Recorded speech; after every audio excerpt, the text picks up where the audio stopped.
Just got on that one. I just did a quick calculation. I did 15% of 420. It's 63.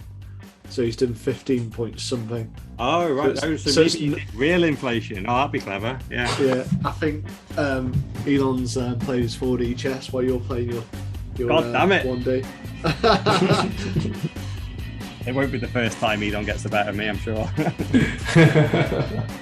He's the smartest guy on the planet. I'll let him have a win. It's going to be interesting. We've all got many examples of people being wrecked by shitcoins, but we don't have examples of companies being wrecked or countries or states being wrecked. But I think over the next 10 years, we're going to see it. And it may be Miami. Maybe Miami is somewhere that loses. There's a chance that a country could adopt Ding Dong. Exactly. I got a prize collection of Bob's and Vagine pics. It is weird. It is weird. Like, and you're just blind for not seeing it. Like, this guy is a fucking paedophile. Yeah, it's funny. We're on this. Well, he also allegedly shit himself when he met the Pope.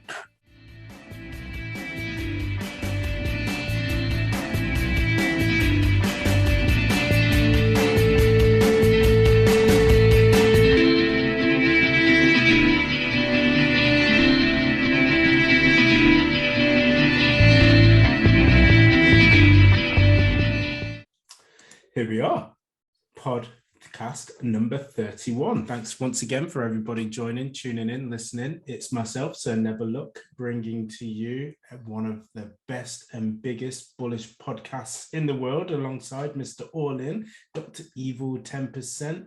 And she's here, she's never here, Mrs. No Show. How's everything going, guys? Going good. It's going good. I did have some bad news today, though. I got my hair cut. And my barber, chatting about Bitcoin with him again, as usual. Stayed away from the shit coins. And then I just could tell he looked a little bit sad. I'm like, well, I know it's like, I know we've had a down day and stuff today, we're down 10%, but, we've had a good month. And he's like, I had to sell it. I'm like, why? Why? He's like, oh, just life happened and I just needed the money. I was like, oh, mate, why? Ask him what he needed the money for. No, I could tell it was something that, something private. I have no clue, but wasn't like a hot tub. I hope not. I know. I really hope it wasn't something really high time preference like that. It seemed like it was something serious, like something looked like it had gone wrong. Okay. And you needed to pull some money out. But I just went, did you leave a little bit in though? Even if you just take 99% out, I understand. Like obviously you need the money. Just leave some sats in there, man. And he went, nah, I cleaned it out. I'm like, dude. It's so hard to get off zero. Like, just you need to get off zero again, quick. Just put £10 in, get it in, buy 1,000 sats, get back in. And he was like, okay, I'll put £10 in like tonight. It's like, yeah, just try it. It's sad, man. It's sad. Life does. I think the shit does happen. So saving is difficult, investing is difficult. And I think we were having a chat about it. It's like the hardest thing about investing really is beating yourself, because you want the money, don't you? There's a million things to spend your money on. Like, once you beat yourself, now you have to make money in the market. But I think the market's almost easy compared to you, because you just want to spend it on other shit. And my barber's back down to 0 sats. I'm like, man, I've been working on him for 6 months. Thought I had him, and then back to 0. I say it all the time. The hardest thing is doing nothing. I cleared out my Revolut wallet today. Oh, did you? Yeah. Into my main wallet, into my ledger. I was just like, oh, look at this sweet money. I went, no. I've had my 30-day reset, so I've managed to pull a bit more out. I've actually managed to clear it out, apart from the current vault. So that was a tidy amount, and it built up quite rapidly. Nice, but painfully. Yeah, and you mentioned CEO in the week as well. Did he buy it? Did he say he bought? Oh, right. Yeah. I haven't spoken to him since, so I might have to check in with him. But there has been another evolution of that, actually, because I've been invited to do a talk at an industry event, the International Business Event Awards or something. And weirdly, I don't know why, I'm doing an after-dinner speech to 200 people at this event who are going to win Best Business of the Year or something. And so obviously our ex-CEO as always. It's always all my kind of random shit like this comes through here. He phones me up and he's like, "Oh, do you want to do this after dinner speech thing about international business?" I'm like, "Oh yeah, I can talk about business. Like what even is this?" I'm like, and I just think about it. I'm like, right, and straight away I go, I don't want to do it, but I'm like, okay, I'll do it, provided I can do it on Bitcoin, and I'm going to talk about putting Bitcoin on the balance sheet and how easy international commerce is if you do it on Bitcoin. And he went, fine, that sounds good. I'm like, okay, I am 100% in. I'm going to go orange pill, 200 senior people. So this sounds amazing. This is December 2nd. So it's a few weeks away, yeah? I'm guessing this is down in London. No, it's a Northwest thing, so it's in Manchester. Oh, okay. Good audience. So we'll be waiting for feedback on that one, because I think it'd be very, very interesting to see what the kind of reception is, because you've got obviously the clapping. Everyone's just going to clap you anyway. Yeah. But it's a conversations after the speech. Exactly. I'm going to really work on this thing and really show like how much money they've lost on their balance sheet over the last couple of years, how much MicroStrategy and Tesla have made by hedging into Bitcoin. Are you just going to have a big gif of Chad Saylor? This is really interesting. Man, if I'm allowed slides, it's going to get out of control, because it's just going to be meme after heavy meme. I quite like that, the cat video when we're bouncing up once, and it's like to one of the Weekend songs, something electronic. I can't remember what it is. That's one of my favorites. It's just stupid. Oh, I think this would be amazing. I'd love to be a fly in the water if you could even record it for like the time of the speech, because we were talking about Saylor and his interview recently with Pomp, and he pretty much laid it all out. But if you could even give them the blueprint of essentially, this is how they've done it, this is why they've done it, and this is what you could win. drop Pomp a message if he actually replies to you, and what's his name, Jack at Maulers.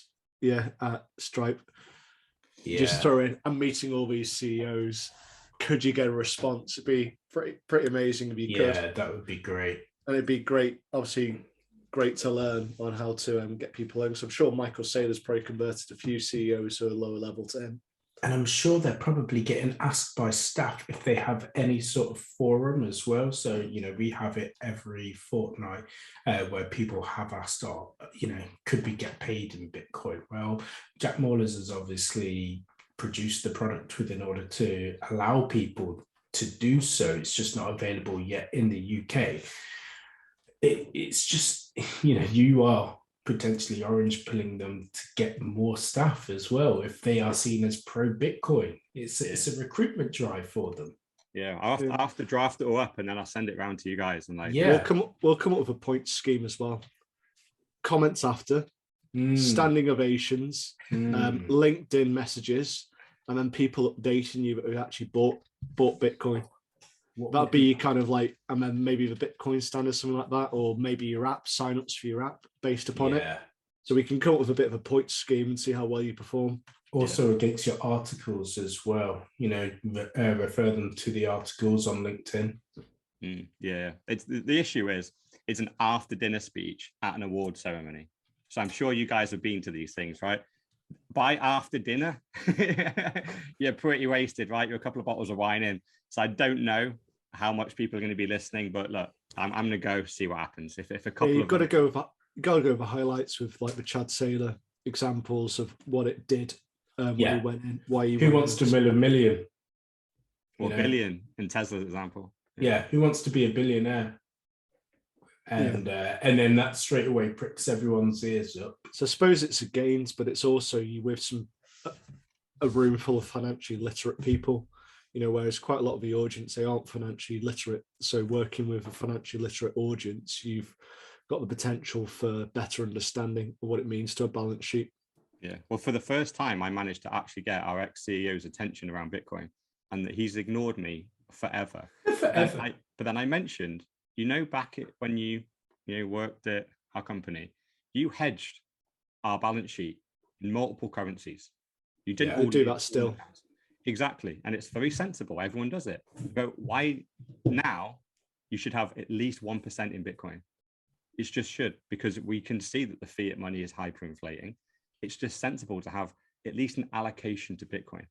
And he suddenly started, and then he parrot spoke that back to me because I spoke to him a couple of weeks ago about that. Then today, I'm quite surprised he still speaks to you considering your LinkedIn posts. I know. That's the thing. I don't think anyone knew was going to speak to me, but people that know me from the past were like, we know he cocks about, but he's actually can do a job, so we'll look past it. Yeah. Yeah. But it's I noticed your pronouns, which no one's hooked onto. And I'm weirdly, ever since I've changed my pronouns to Bobs and Bajine, I've started commenting more and more just to, because every time you post, they're right there. So I'm like, somebody get me on them. Someone pick me up. Come on, please. Fate. Someone's gonna. Yeah, I think as we were saying, it's just a crazy uncle, crazy rich uncle. Yeah, I think everyone I used to work with just like rolls their eyes at most of what I bring. Yeah, I was speaking to someone today about it. I don't know how it came up conversation. Your name came up, and it was just like, oh, you post a couple of articles every month or something about Bitcoin to get more people in it. And I was just like, I think he just saw it as a what's it called, a Ponzi scheme, so a pyramid. More people in. And I said fundamentally, that is what currency and what value is, because if someone sees value in something, in order for it to be valuable, a lot of people got to see value in it. It's the same kind of process, and I think I helped him connect a couple of dots just through a few comments, because I think he wasn't connecting the fact that in order to have the value, you've got to have a group of people, whereas he's just saying, oh, it's a pyramid scheme because lots of people are seeing value in it, but that's how you see the value. He clearly had only seen that I post articles and hadn't read a single one. Yeah. Because the thing is, I put a few memes on LinkedIn and stuff, but when I write an article, it's serious. Like, it's not funny particularly. It's quite heavy kind of content. So you dragged up the 50K one the other week, didn't you? Yeah. Just say, I predicted this, and you said that. Well, you've been quite bearish because I think you said 250, didn't you? Yeah, because that's in 5 years as well. I was like, oof. Yeah. I'm to be honest, I'm saying targets that I know are going to get hit. That's why I said 50. I was more bullish than that. And this is, to be honest, that's the plan B, stop to flow model. Yeah. It was meant to hit 50K now, and it's going to hit 240K. In reality, it's should hit 240K in the next 6 months. But I just want to buy myself time because I know the LinkedIn crowd are going to go, oh, you were wrong. So I just add an extra couple of years on. And then if I over deliver, then, oh, sorry, it did it in 2 years instead of 5. I massively apologize that you got rich too fast. So that's always my public ones that are in a work environment are much more kind of bearish as opposed to, when I'm just free. I was speaking to another person who's like, oh, I wish I'd invested in Bitcoin. And I said, well, it's not too late, is it? It's still finding its place in the market. So read up on it, read the Bitcoin standard. Don't know if he will, because he didn't write that down. It's a classic, isn't it? Because when exactly. you said I should have, but I it don't was think 5K and it was too expensive. Well, it's Gaz with his magical internet money then. Yeah.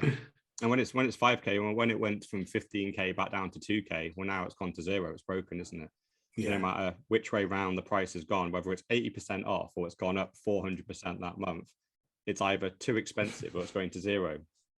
So no, guess what? Bitcoin is a good buy on both of them. It's just an even better buy when it's down. So it's like right now, Bitcoin dipped 10% from yesterday to today.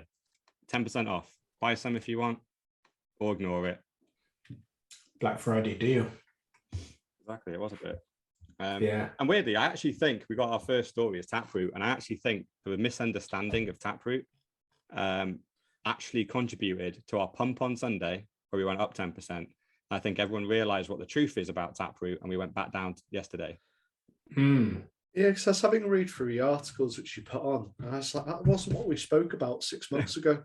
No. Like, forgive me if I'm wrong, but 6 months ago we're talking about the fact that I think it was to do with the block and the amount of information which can go into the block. Correct. And then it was also to do with hiding CoinJoin.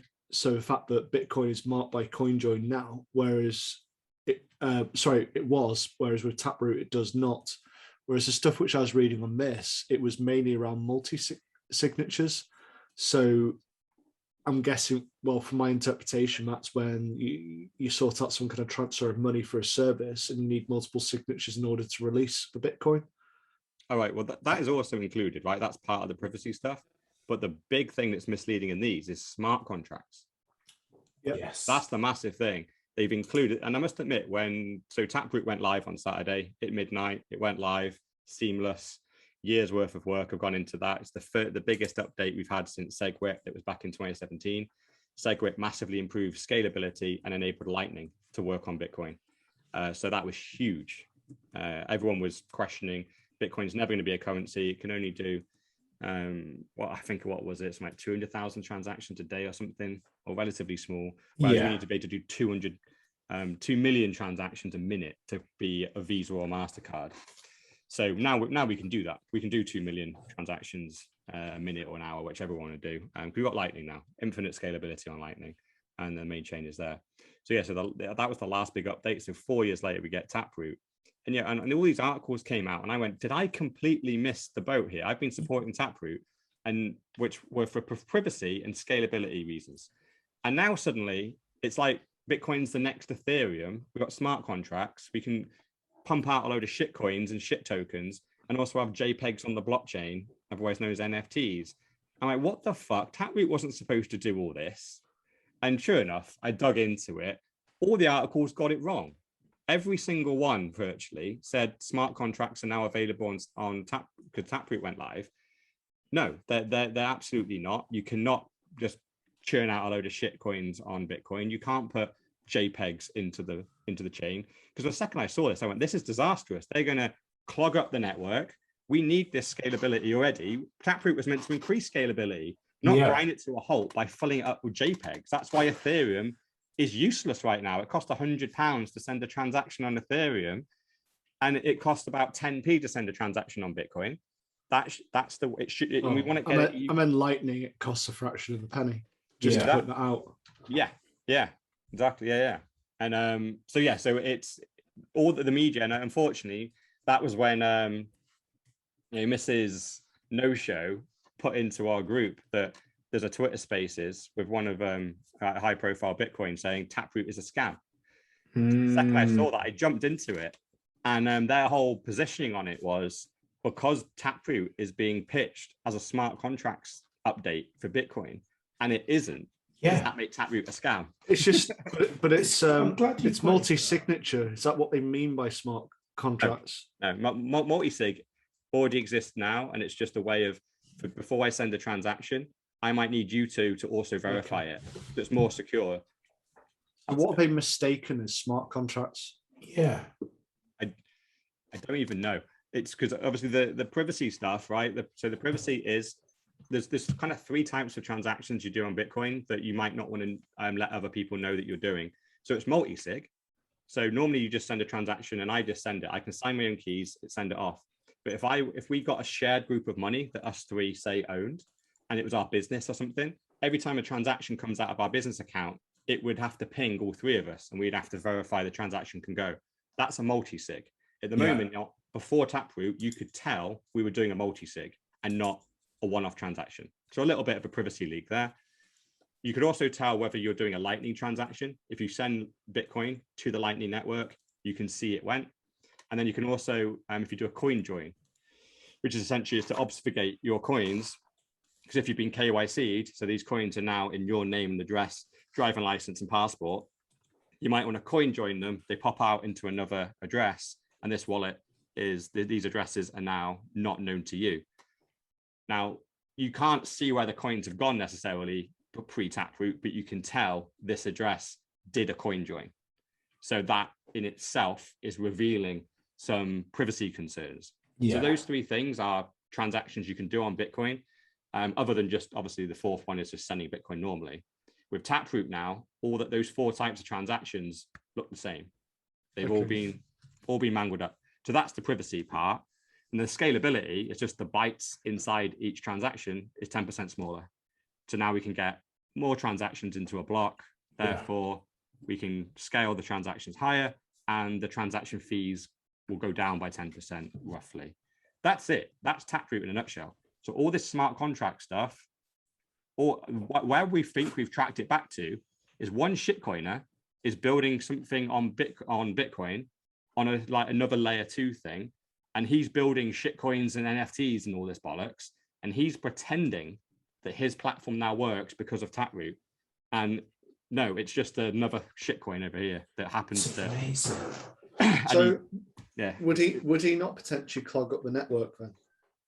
No, because he hasn't got access to the core thing. He's just building another platform over here. I get you. And plus, he hasn't got the consensus of the network in terms of all the other developers, so it would never work, right?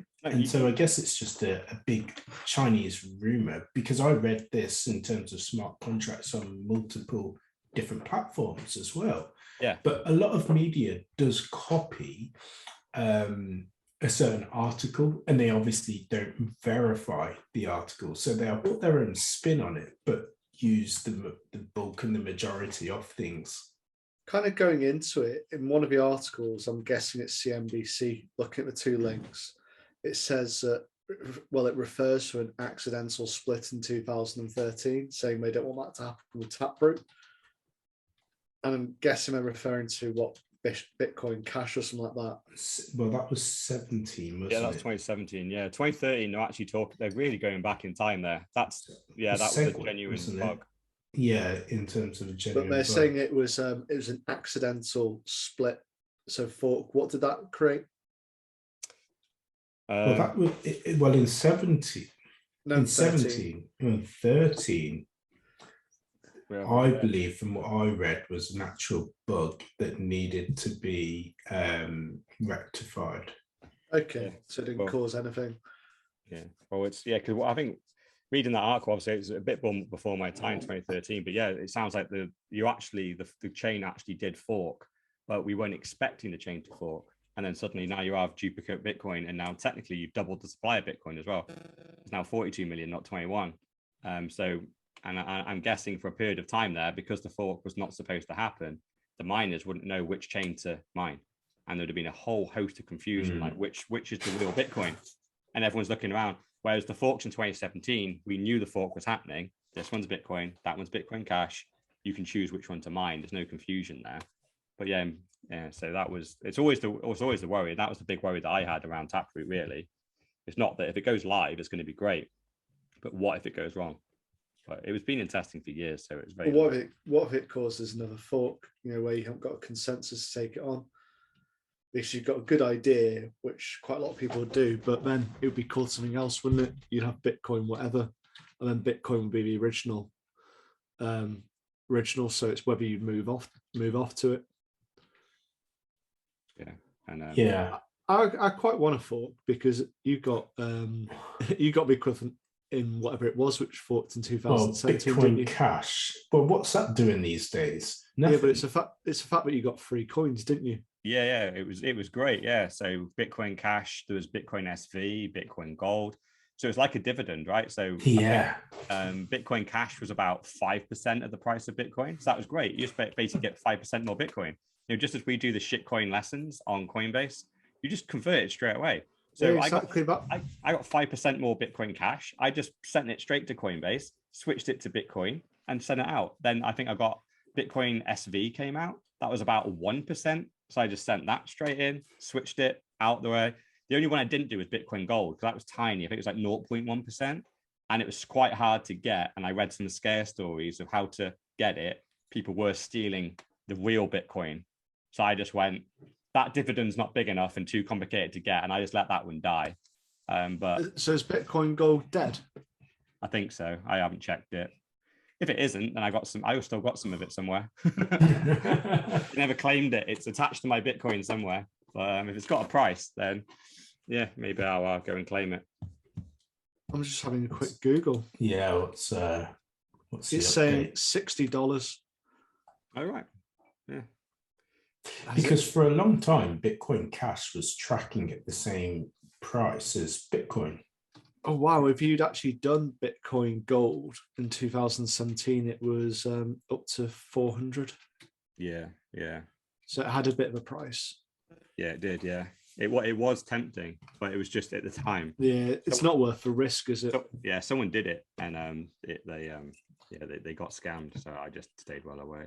But it would have just been a punt, wouldn't it, really? Because as opposed to just simply sticking with Bitcoin. And again, it's probably one of those where we talk about human nature and, the barber.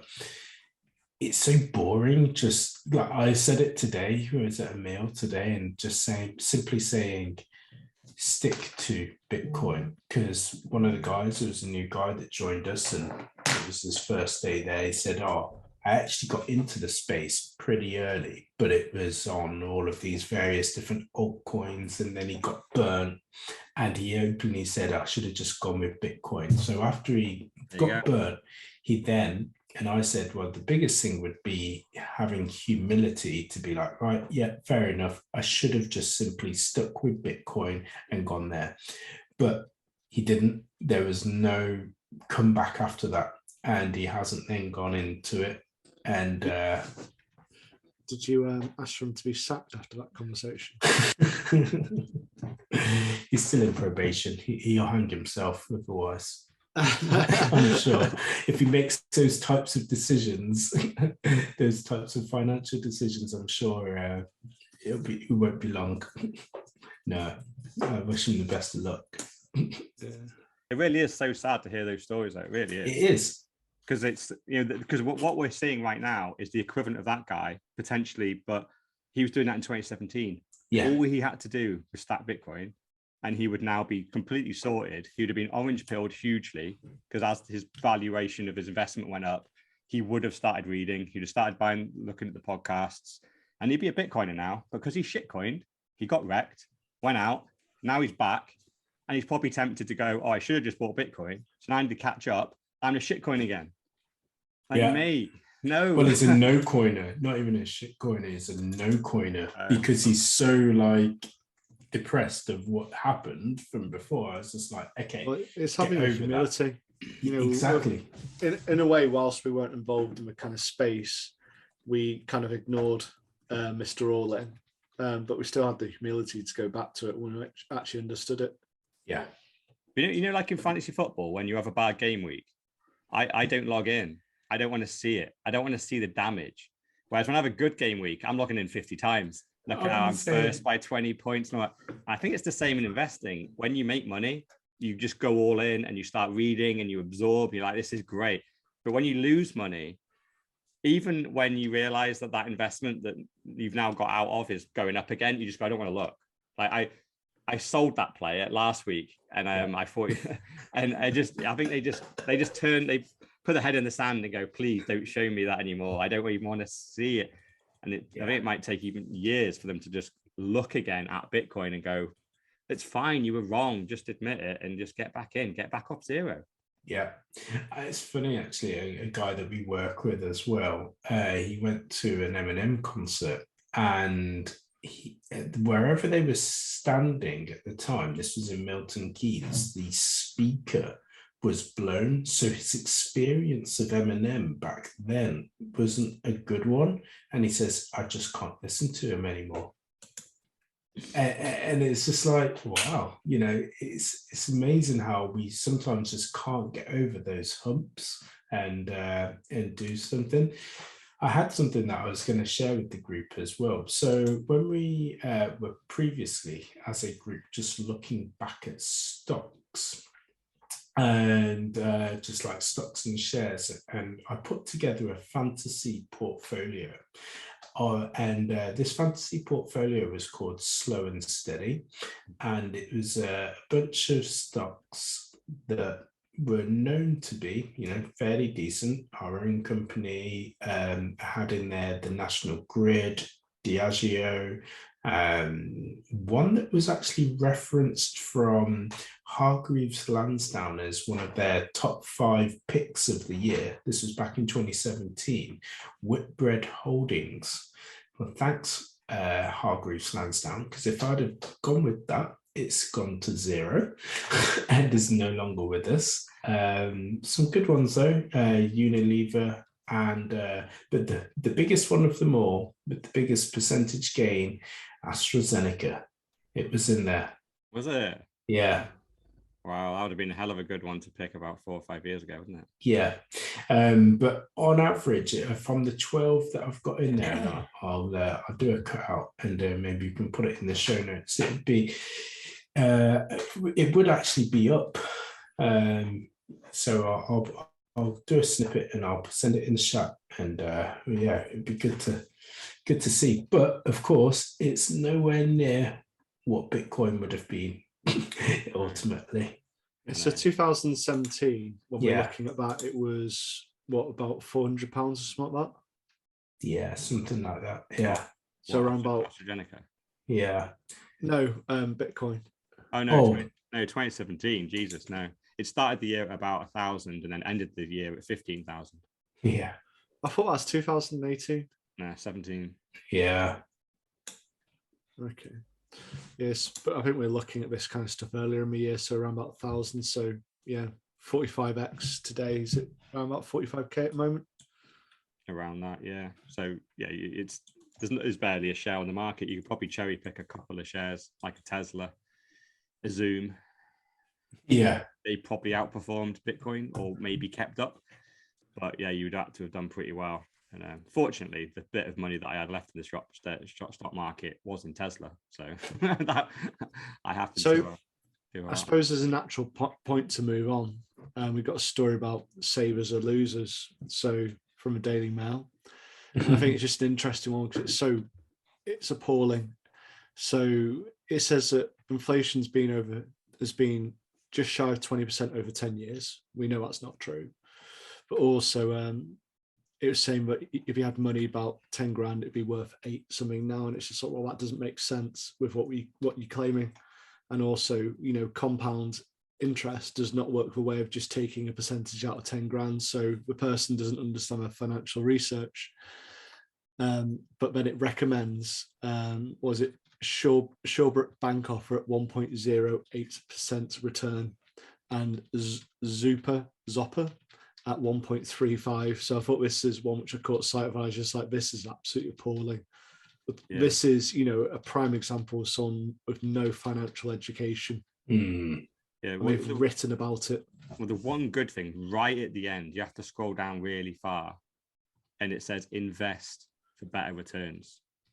So it only recommends taking 30% of your savings to put it in, and even then, it suggests maybe giving it to someone to manage it for you and stuff. But at least it's got it in there. But yeah, like pushing people to basically saying, yes, this is the best savings you can get, and it's 1%. Yeah, even using their inflation of 5%, like you're losing 4% a year, right? And we know that's a lie. Inflation is probably 3x, if not 4x that. Yeah. So you're hemorrhaging money, and at least right at the end, there's a little token effort of, oh, maybe you should invest.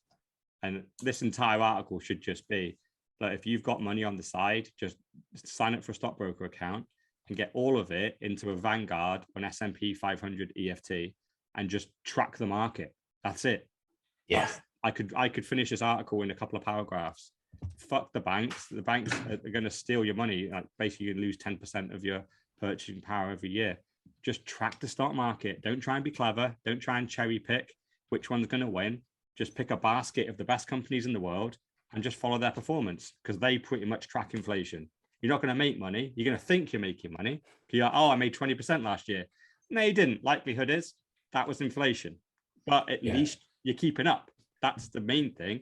So your kind of like lifetime savings and potentially your retirement money, or the money you're going to pass down on as inheritance or whatever you're going to do with it, at least it's not eroding. But yeah, these articles make me sad, because I think so many people, I caught my mum doing it the other day.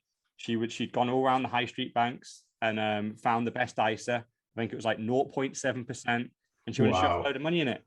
And I was like, Mum, get it out. And so it literally only stayed in there for a week. We've got it back. But most people don't have someone like me to go and like sense check what they're investing in. So are you now running your parents' financials? I'm heavily advising. They are managing it. I just heavily.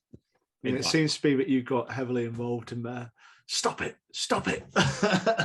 Yeah, Yeah. Well, even my mum got it. She was like, I can't believe that the best rate was 0.7%, but it is the best I could get. And and in her mindset, that's it, right?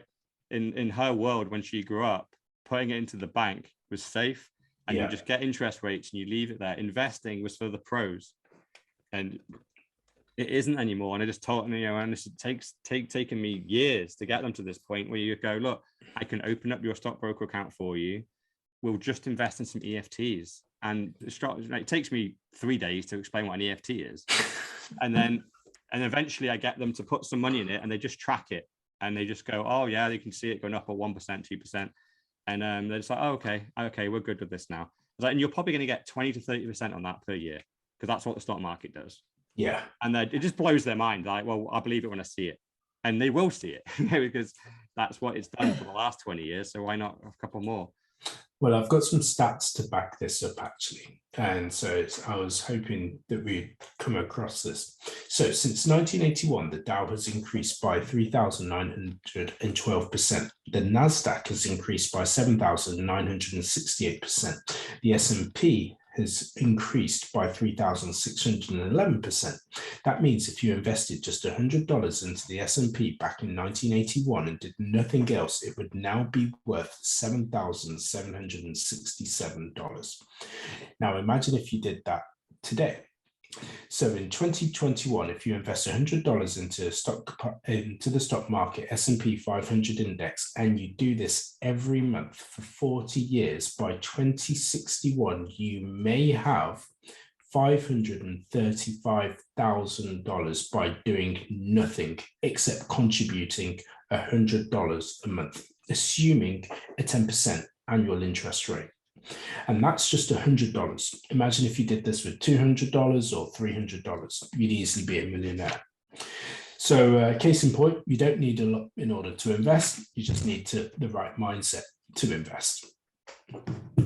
Yeah, especially with all these really cool platforms now. They literally, it's a £10 in, £10 out. So I'd say the minimum you probably need is £100, absolute minimum. And that's for a long-term investment. Yeah. Obviously, to buy that share in the EFT or whatever for 100 quid, they're taking 10%. It's quite a big chunk.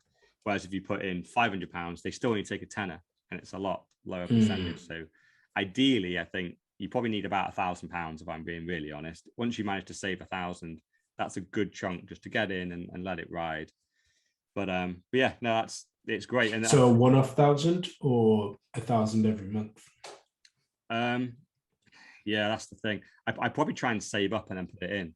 Because otherwise you will get eaten up in fees. If you just do the £100 each time, it's lots of £10 hits there. Exactly. So I would save up to 400 to 500 maybe, and then put that in, depending on how long it takes you to get it. But I must admit, on things like Revolut and Robinhood, I think their fees are even less. So that's when you can do a £10 buy, and it might cost you 20p. So that suddenly then opens up the door. I'm using, I'm still a bit of a boomer when it comes to this. I don't tend to use them. I still use my laptop kind of desktop stockbrokers that do charge about a tenner. That was the best fee at the time. Now I probably should use Revolut or Robinhood or something like that and get 10p fees. So yeah. And that's what they're growing up with. And, ultimately they will know no different. They won't look at a Hargreaves or a Barclays or a HSBC within order to trade. It will be free trade, Coinbase, Revolut, wherever it may be. Yeah. eToro, copying, professionals as well. Because I've got a lot of friends that have said they've had great returns from that too. Yeah, they will have. Yeah. This is the thing. Like when we say savers for losers, I don't think savings for losers necessarily. It's just only if you put it in the bank account. Correct. My definition of saving now is track the S&P or put some in Amazon. That should be your savings. We just need a mental mind shift of that's where you should put your savings. And it feels risky, but you have to do it. If you're going to save trash cash and not put it into Bitcoin, if you leave it in the bank, you just have to accept you're losing 10 to 20% of your purchasing power every single year. So if you're going to save it, literally, if you're not going to investigate the stock market and figure out a way of tracking the market, you might as well just spend it. Have fun with it now, because if you leave it there for 5 years, it's just rotting away. After 15 years, it's halved in value. So just start spending it now. Just have fun with it. But we just need a mental mind shift, and it's what we need to pass on to our kids, really, which is saving's good, but the only way to save now is to trap the market. Yeah, I think the sentence definitely needs to be rejigged, because saving is actually a good discipline, because you need to kind of get into the fact that you're going to not touch it. So you are going to, in a way, save it. You're not going to continue to put it in and then take it out and blow it on something stupid that you'll forget about in 6 months' time. It has no value. So yeah, I think we need to kind of think about the way that we frame the word savers, or the sentence savers for losers.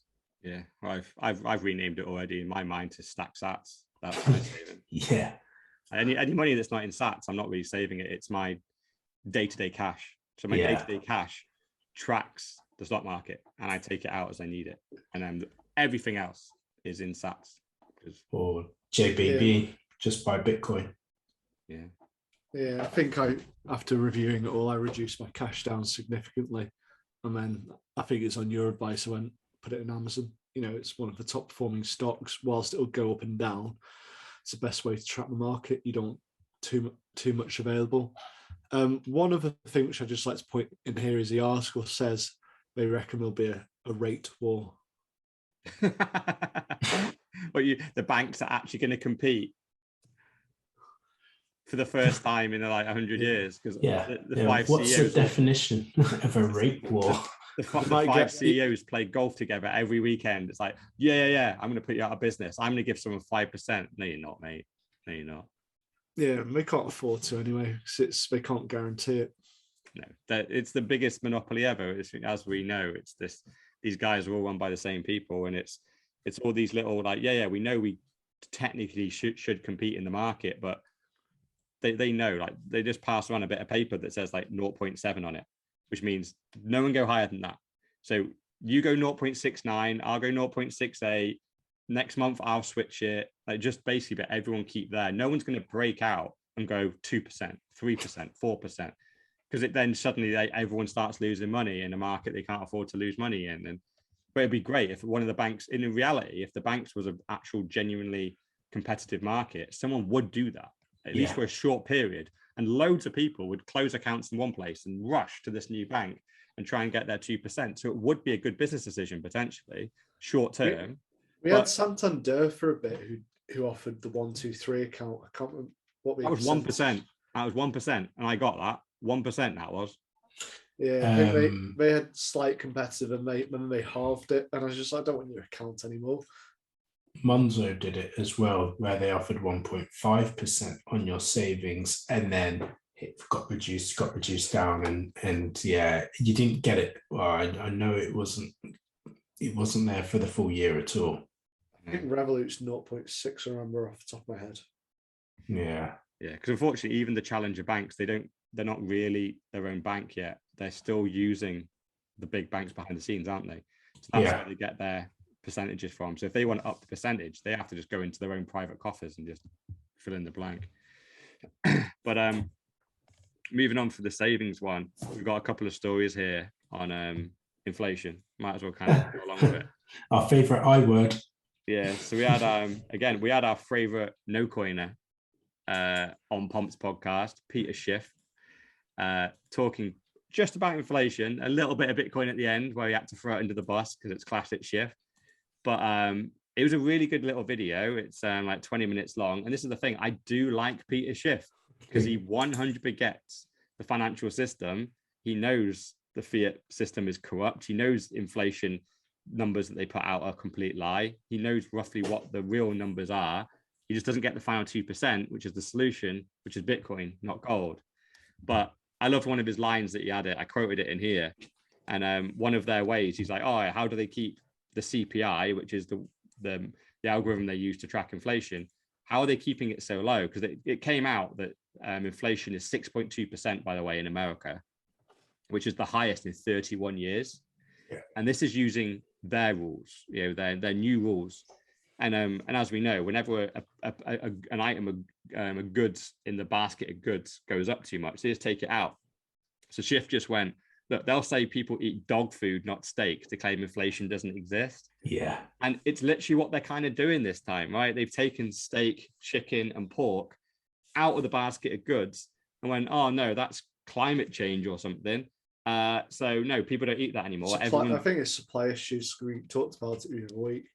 But the one thing, I'm actually surprised it's 15%, considering some of those items which we talked about, big inflation to be much probably higher. More. It is probably more, but even everyone has been, pulling their hair out at this 6.2%, but it's loads more than 6.2. But they can't just go from what it used to be, and I say used to be in inverted commas for those not for those listening on podcasts. Essentially, it was always this high. It's just now slowly starting to be reported because they can't hide from it. Yeah, and as you said then, right? So the real inflation, as from Preston Pish. Yes, yeah, from Twitter. We Study Billionaires. Yeah. Because fair play to Jack Dorsey, right? The official news comes out that inflation is 6.2%, and this is crazy high, highest inflation in 31 years. Everyone's losing their shit there. Jack just goes, now try measuring it in the 1980 methodology before you started fucking with it. And Preston underneath goes, oh, just for everyone that wants to know, if you use the old way of calculating CPI, which is the one that before they completely corrupted it, that comes out at 15% now. And as we know, right, they're already subsidizing a load of this stuff. They're trying to keep prices low in various places. So that's keeping this algorithm is still a little bit low. But 15%, I think it's getting closer to the truth now. Yeah. If you look at the monetary supply. But the monetary supply went up by about 20 to 25%. So inflation going at 15, it's about right. It normally tracks just slightly below that because all the dollars don't hit the market. They kind of most of them stay at the top. So it takes a couple of years to trickle down. But I think I heard something along the lines of from Stansbury Research, $11 trillion printed in the last 18 months. Jeez, yeah. What's the actual supply?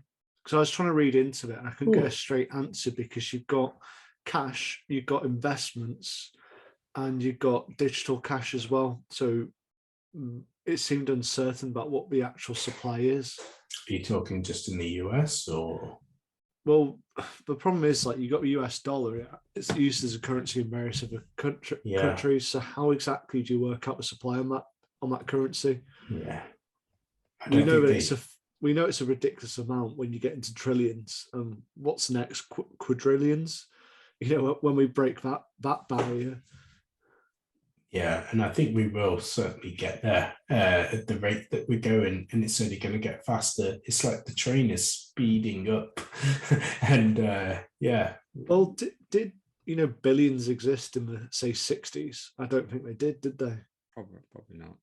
Well, no, because I think I don't know, I may have said it last week, watching Narcos at the beginning, it said something along the lines of there was only, in 1980 or so, there was only about 4 billionaires in the world at the time. And now I believe, last time I looked, there was about 2,650 billionaires. And there are 56 million millionaires as well. So, the number's increasing because the monetary supply is increasing. Technology obviously is helping, but it's only going one way. As an example, to be able to retire, you've got to be a millionaire with all your assets. And that's when you realize how ridiculous it is. And that's not talking about living the life of Riley. That's living a basic life. Yeah. What's the show that we grew up with? Who Wants to Be a Millionaire? That was an aspirational, you are literally 1 in a million to win that and your life is sorted forever. Yeah. Now, if you were to win that £1 million, you go, okay, great, I'll pay off my mortgage, but that's 10 years of spends and then I'm done. That's not retirement. I've still got to really work hard. I need 5 to 10 million probably to be comfortable. Yeah. And this is And that's inflation, right? It's inflation. 20 years, $1 million has gone from being everything to a chunk of money. But I must admit, I always look at that number, 56 million millionaires. It still feels small, that. Well, it is. It's less than 1%, isn't it? It's about 0.5% of the population, right? And I just think they're undercounting, because if you count property in that, I would imagine I reckon there's more like near a billion millionaires, because property has just gone up by so much now. Nearly, as you know, in the UK, an average price of a house is nearly 300 grand. That's average. So that means half the houses are worth more than that. So once you shove on that, plus 20 years of working, a car, I think if you liquidated everyone's assets, quite a lot of people come up with £1 million. Yet they're still going to be working till 65. They're not wealthy in any shape or form. Yeah. So it just 56 million almost feels like a tiny number to me. I think it's hundreds of millions, if not a billion people are millionaires now, if you liquidated everything they had, including their house. Yeah, it's interesting that, actually. I wonder what makes them qualify to be a millionaire based on that. Yeah, because I've got a feeling it might be the house you live in is included. Yeah, but it is, which is fair. It's an asset. Yeah, well, I'd still count them as a millionaire, because that's like their net wealth is over $1 million. But maybe they want 100 million of disposable cash, which that makes sense to be 56 million of them. Yeah, 56 million of them. But a lot of the time, even like some of the billionaires aren't necessarily liquid. No, it's largely it's in company shares, isn't it? Which technically are liquid, but you can't. Yeah. But they probably wouldn't include their family home. But then once you get to that point, it doesn't even matter. That's like nothing. Yeah. I don't know if you saw it. Kanye was talking the other week on a show called Drinks Champs, and he was in a group like with a WhatsApp group. Actually, no, I think he sent out a group text. It was Drake was in there, Beyonce, Jay-Z, and he just dunked on them all by saying, "Well, I'm worth more than all of you put together." And why did he do that? I don't know why he did it, but he did it. And he said, I'm worth like 9 billion right now. Is it? Yeah. This is all from his Yeezys thing, isn't it? This is from Yeezy and Donda as well. What's Donda? Donda is the fashion house that he's created that is going up against, like the likes of Louis Vuitton and Versace and everything else. And, it's been getting, rave reviews year after year, and it's continuing to go up. Fair play, man. So from being a broke to and in debt, because you have to start off somewhere to where he is. He has to be a little bit careful. He's going through divorce, though, isn't he, at the moment? So that might half $4.5 billion if Kim has anything to do with it. Yeah. She's got hundreds of million, hasn't she? Yeah, but she doesn't have $4.5 billion. No. She might need some child support. These kids cost a couple of billion to get a kid through school these days. Yeah. I'm sure she's got her eye on it. You need to be a little bit careful. If I was him, I would be like, I'm skint as fuck. Let that divorce go through, and then pop out and go 9 billion. Yeah. Otherwise, he might be doing Jeff Bezos and get halved. I mean, I'm sure he said the line, read more prenup, prenup, or something like that, right? He's saying she's a gold digger. Yeah. But moving down on the inflation one, there's one that just fits kind of perfectly into this, which is completely terrifying, right? This all feeds into the Great Reset and just the authoritarian control coming in from the US. So this is a Biden's Treasury nominee, and she suggests that there'll be no more private bank deposit accounts. All the deposit accounts will be held directly at the Fed. And when you listen to her, the reason why is because it allows them to control the monetary supply easier if it's all in a single place. And what she means by that is if they have hyperinflation and $100 essentially is only worth 10, it means the $100 ends up inflating up to 1,000.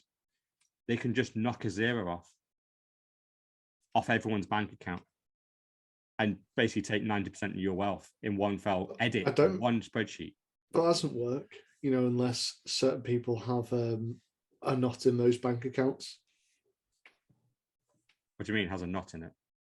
No, it doesn't work if some people are not in those bank accounts, such as the politicians and the elite.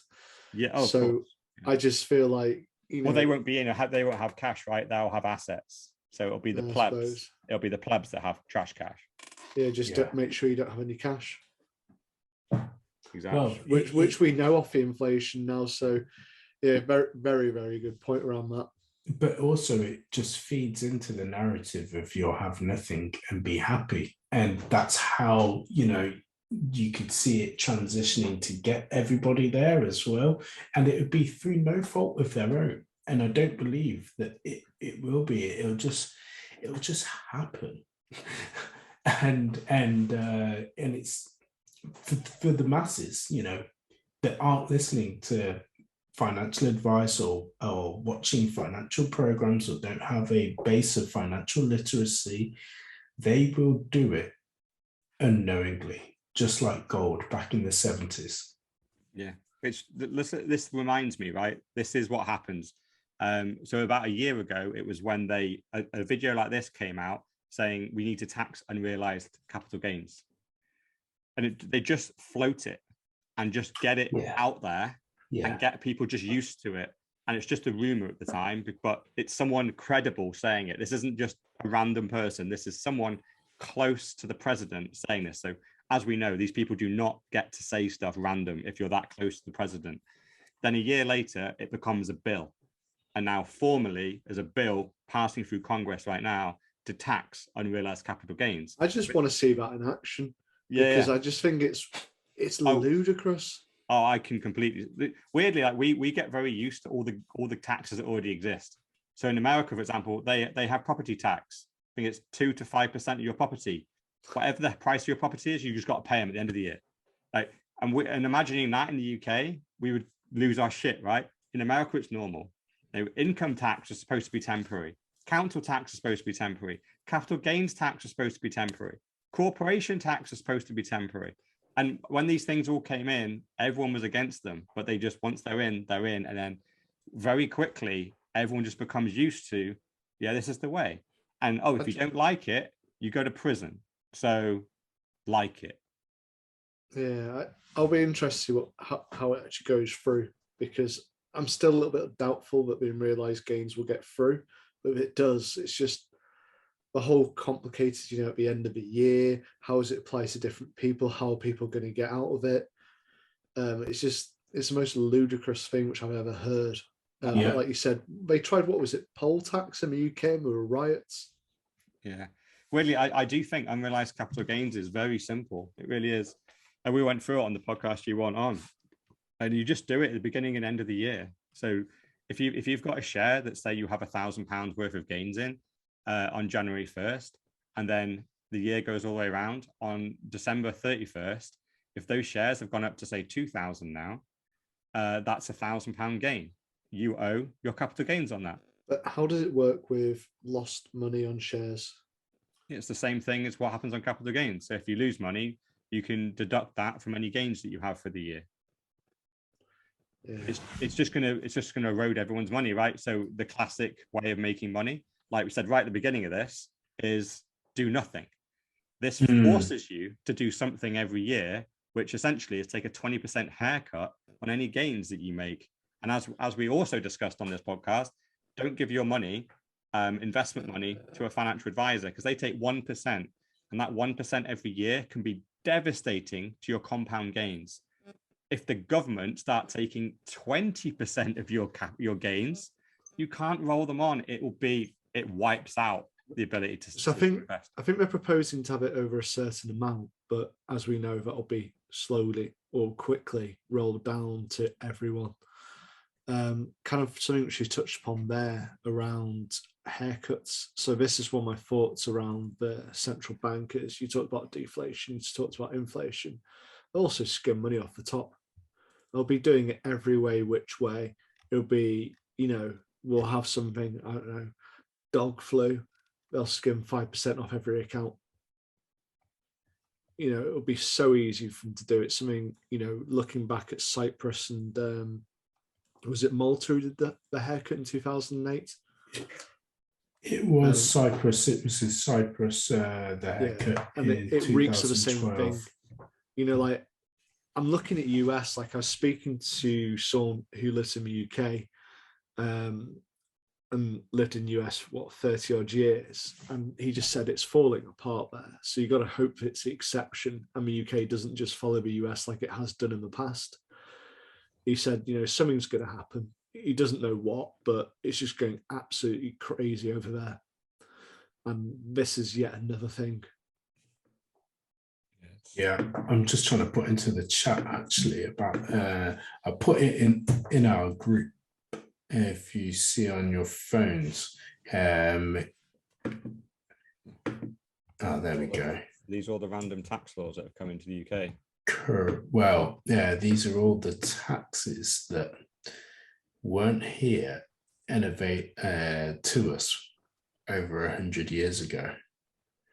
And I actually came across a book which is on my wish list on Amazon called Daylight Robbery, and it is all about tax as well. So it talks about the history of tax, and from what I've been told, it's a really interesting read because he makes it quite funny, even though it's actually quite sad, and it's UK centric as well. I'm just going to go and get the author of it. Daylight Robbery. Oh yeah, I'm having a quick float through such as examples of tax. So goods and services tax, death tax, income tax, excise taxes, fishing license tax, food license tax, health tax, interest tax, lighting tax, luxury taxes, marriage license tax, mortgage tax, pension tax, poverty tax, prescription drug tax, real estate tax. So this is obviously US list, but the UK isn't that far behind. Value added tax, vehicle license registration tax, vehicle sales tax, water tax, workers and compensation tax. And now they want carbon tax. Yeah. There's a lot which I didn't read through there just for the viewers. Yeah, absolutely. I still find it weird when we know stamp duty tax. You buy a house and is it 5%, 2%? It's weird bands. I can never remember. It's bands. Yeah, it's based on £125,000 and under no tax. 125 to 250. It's a certain percentage. I think it's 2 or 3%, and then it's an extra between 250 to 900, and then 900 and above. Right. But you definitely end up paying some. And if it's a second property, then it is circa around 5% as well, or 3% tax as well. Bizarre, right? Bizarre. The one which I always find bizarre is VAT. How can you tax a product after someone's paid income tax and then fuel tax? It's just, we've got very bizarre taxes. I think we've all talked about it before. We are at a point where it's got to break soon. Yeah. What was it? I think last time we half worked it out. When you actually include of the pound you earn, if you're on a higher taxing bracket, you actually probably get less than 20p. I think it was about 15p of it. Yeah. By the time you actually spend it, when you include all the taxes of the goods that you're buying, what you've managed to do, it's just insane. We're basically on an 85% tax rate right now. Yeah. We talk about raising taxes all the time. It's just like, really? I know, and weirdly, the average person quite likes taxes as well. They're fucking crazy. They think that if we stop paying, we're not safe anymore. And you go, what are you talking about this?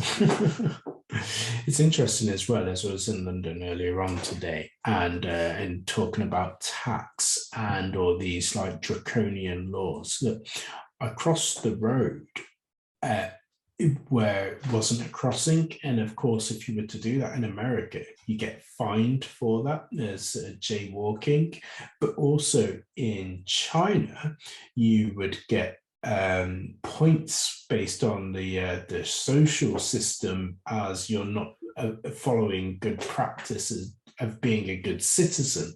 And I was just like, there's only so long I could do this for. I should just run across the road back and forth in freedom whilst I can actually do it, because lo and behold, that will no doubt not be allowed in a few years' time. Yeah, you probably get taxed. Yeah. What do you want to do next? We have a few things. It might feed on, actually. It might feed on to the Bitcoin lesson of the week. I just came across this tweet, and essentially it's called the Cantelon Effect.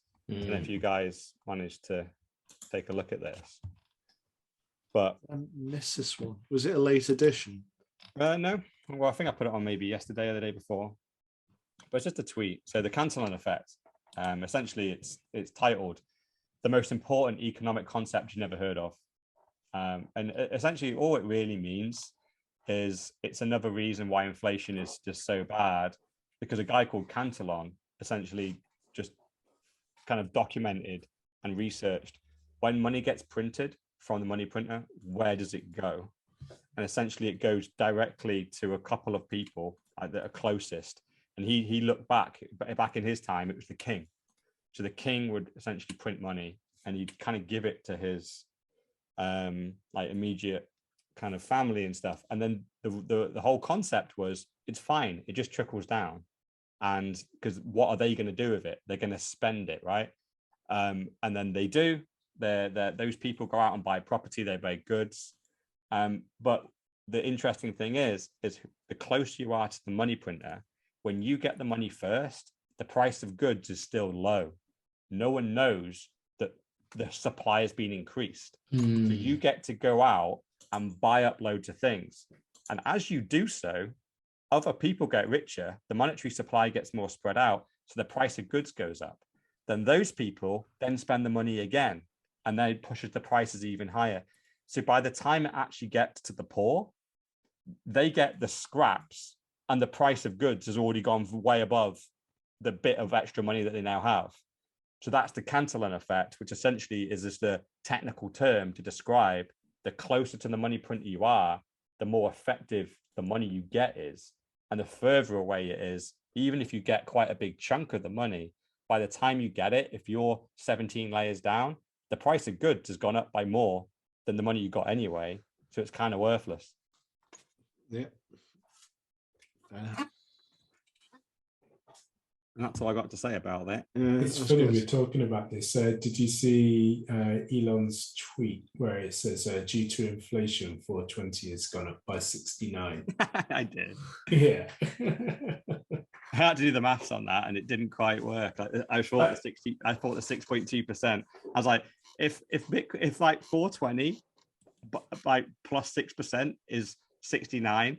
Then fuck off. Like, this is too good to be true. And it wasn't. It didn't match. But I was like, I like the meme nonetheless. Yeah. Right. Where are we next? Do you want to go to Miami? Yeah, I always want to go to Miami. Just got on that one. I just did a quick calculation. I did 15% of 420 at 63. So he's done 15 point something. Oh, right. So maybe you did real inflation. Oh, that'd be clever. Yeah. Yeah. I think Elon's playing his 4D chess while you're playing your God damn it. 1D. It won't be the first time Elon gets the better of me, I'm sure. He's the smartest guy on the planet. I'll let him have a win. But yeah, if we go to Miami, we've got the mayor of Miami, haven't we? Obviously, he's the guy that last week we're talking about. He's taking, I think it was 1 paycheck. I think this guy, was it 3? I can't remember. 3. Is he taking 3, this guy? Oh, actually, saying that, I think it was New York was taking 3, wasn't it? Yeah, I think this guy's taking 1. Yeah, yeah, this guy's taking 1. 3.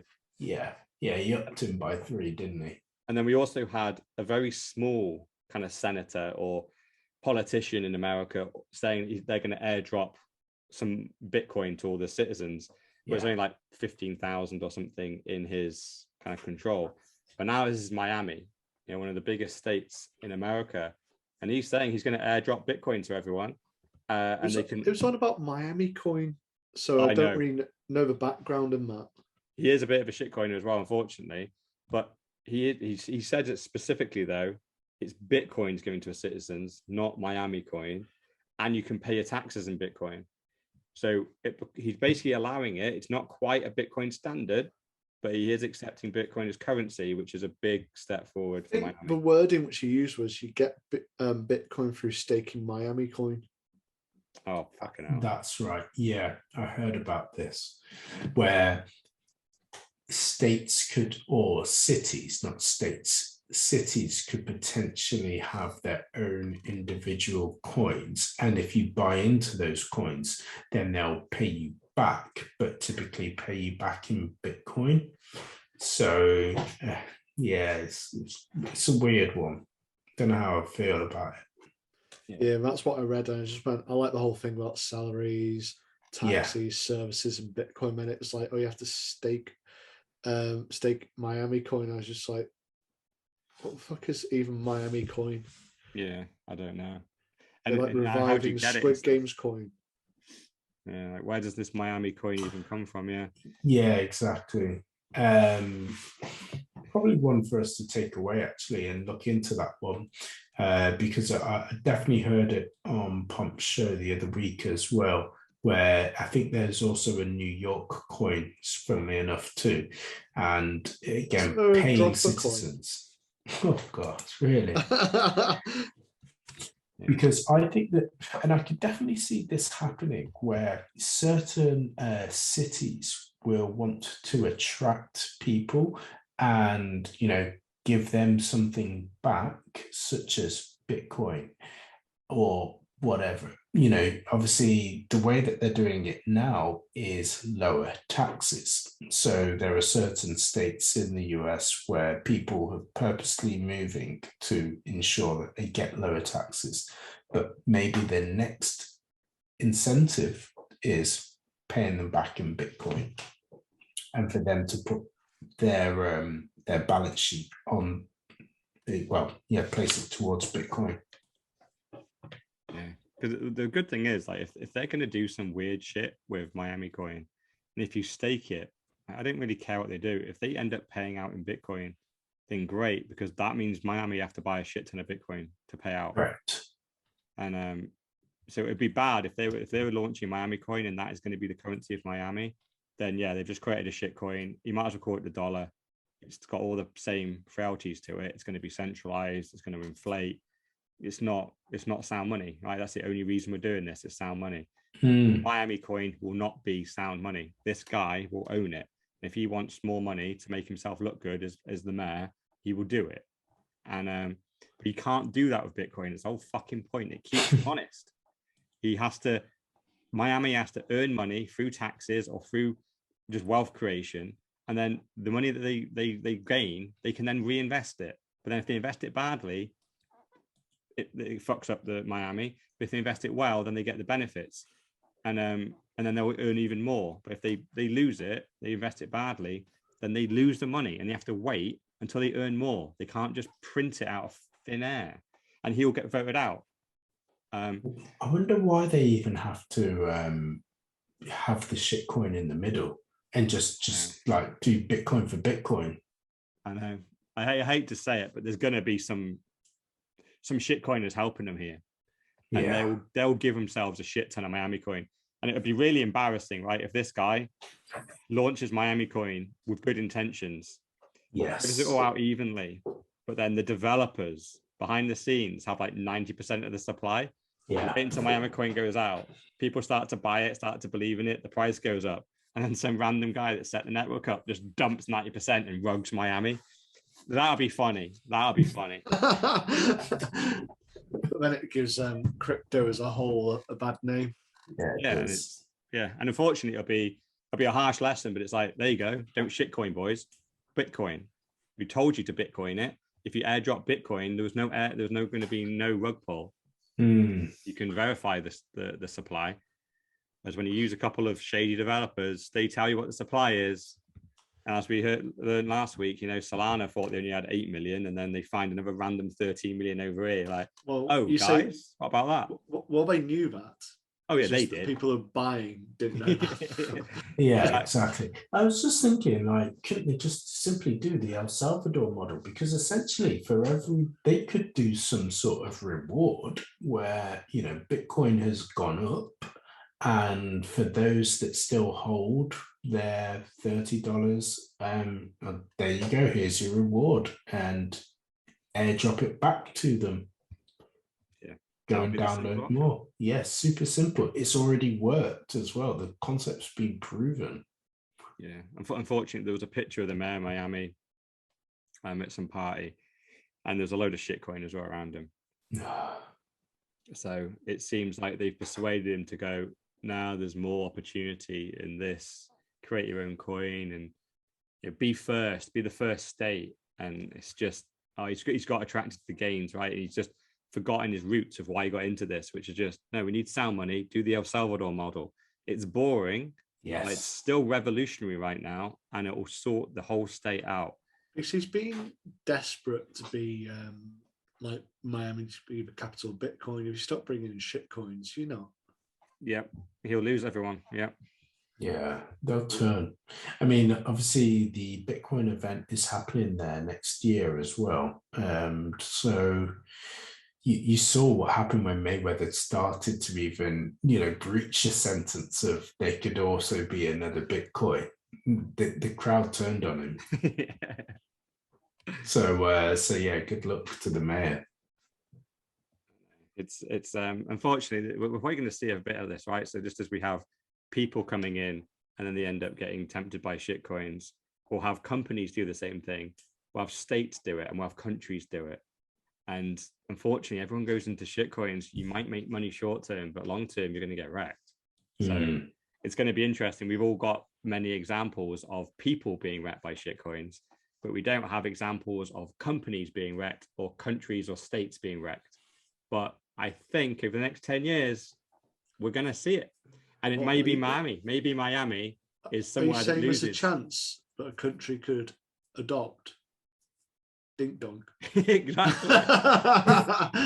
And I swear, we laugh now. I think that's going to happen. It's going to happen.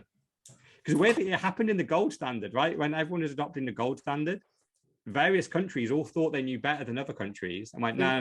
China and India went for silver, and it stalled China for donkey's years. Yep. And I think some picked copper. And so once a load of people pick Bitcoin, I think someone's going to go, no, it's Ethereum or it's Solana or it's Dogecoin. And NFTs. Yeah. NFTs is the currency.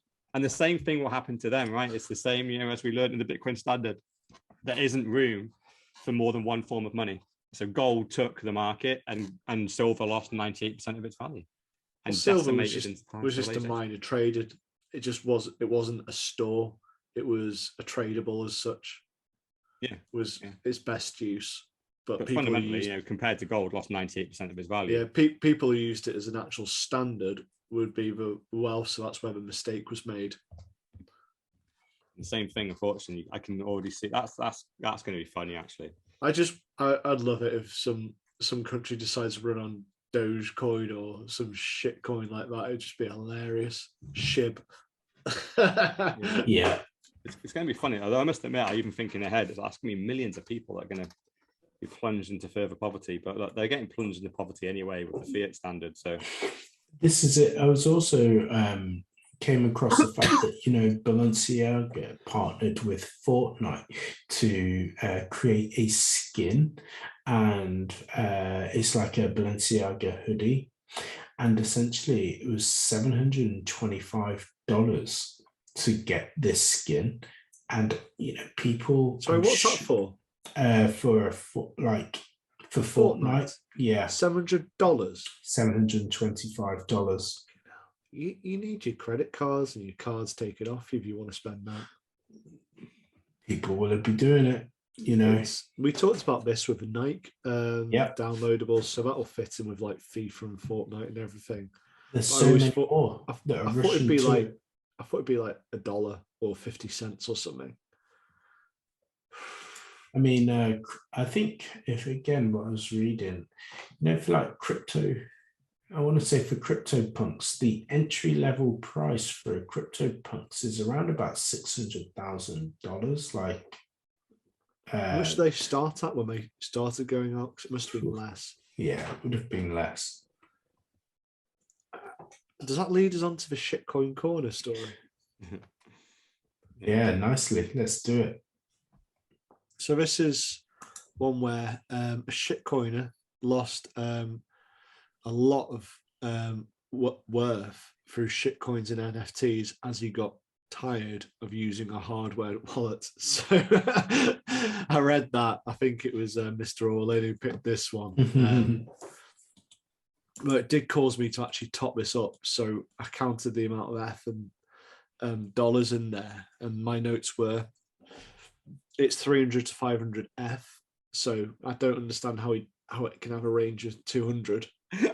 200 is quite a big. It's about 800 grand, isn't it? The variance there. Yeah, what were we 3,500 or something there roughly, and then they took his JPEG. So my notes, I've got 100F for a shitty pick, 100F for a shitty pick, 40F for a shitty pick, 4.1F for a shitty pick, 2.5F for a shitty pick, and it all tots up. And so, you know, taking the lowest number on the 300 to 500, I got around about 2.2 million pounds he's got there.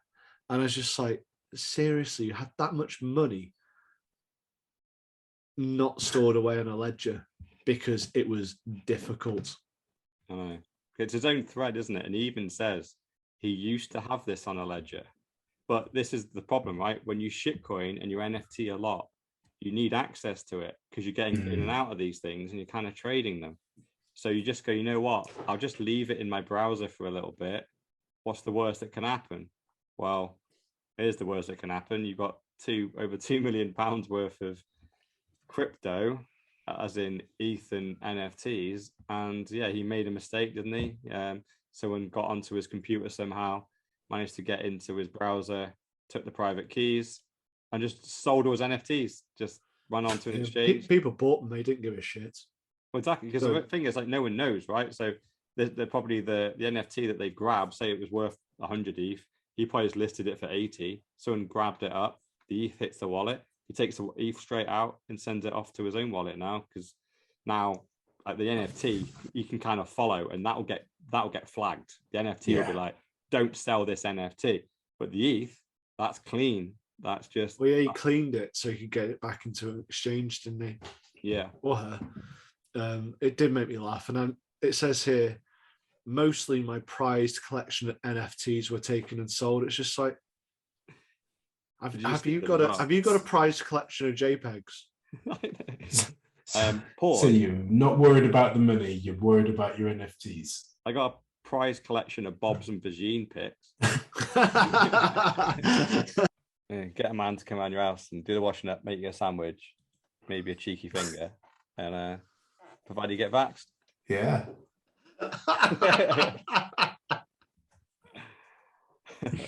So, in order to get back, you're gonna make someone else a sandwich, make them wash up after themselves. Then if they're lucky, we might get a good finger in my chat. I may get a vaccine. Fucking lucky lady. Yeah, I've got a prized collection of ticks and crosses and other icons which I use for presentations. I know. Did you scroll down his thread and take a look at his little JPEG collection? Yeah, that's where I got all the totals from. So he had this. I had a conversation. Right? There's cartoons, aren't there? Yeah, I had a conversation with one of my groups on Signal, and it was, does anyone trade in NFTs? And mine was like, I don't trade in JPEGs. And he's just like, but it's art. I was just like, it's not. It's basically, it looks like Leisure Suit Larry. Literally, it looks like that. That's what a CryptoPunk looks like. And you are paying hundreds of £1,000s for something which looks like fucking an 80s computer game. Yeah. It astounds me how stupid some people are. Yeah. Because it amazed me when I scrolled down this. And I think it was mainly NFTs that were stolen, right? To add up to that 300 to 500 ETH. And I just look at it and go, how is the £2 million worth of artwork here? Yeah. Like one of them is a yellow picture with like blue lines on it, imitating some type of mountain or something. Yeah, I'm looking at that one right now. My Meridian number 33. That's the one. What the the fuck is 3.68, that? so it's around about 10 grand for that. Yeah. But then, we go back to CryptoPunks. I love this, 100 ETH. Yeah. And now we're listed at 125, and it's just like, I could draw that and paint for you. And I'm sure I can work out to put a digital signature, and you'll have the only one. And I'd only charge half of the ETH, and then I'd sell it. I can right click and save it and Photoshop a dick on it. It's like, what was it Aaron Paul was doing when he was photoshopping two animals together? A Logan Paul, yeah. Yeah, maybe I'll do that. Maybe I'll just do dick punks or something. Well, I did challenge you to create your own line, but you didn't want to. No, I don't. It's a joke, yeah. Because it's just horrendous, right? But this is like, I think my takeaway from this shitcoin corner is just there's a very good like at the moment, the security and looking after your coins, it's still difficult, right? And having it on a ledger, it is a little bit clunky. It's not particularly user friendly, but it's good. It's super safe. And when you shitcoin in NFT, it encourages you to go, no, I need this money, easier access. I just need it to hand because I want to be moving it around. And this is what can happen. You're gonna have 2 million quid stolen from you in minutes, and it's all just gone, right? The world, the whole crypto or Bitcoin world is just not ready to allow you to have that amount of money sat on your browser. This is like putting £2 million worth of your money into a bank account in 1997 on the internet. Like, good luck. It's going to be fucking gone. It's just someone's going to hack into it and just steal it straight out. The internet wasn't ready right then. Maybe you could have £2 million worth of Bitcoin floating around on your browser in 5 or 10 years when Jack Dorsey and Jack Mallers has brought out all their great products and it's super safe, super secure. We'll probably be doing it.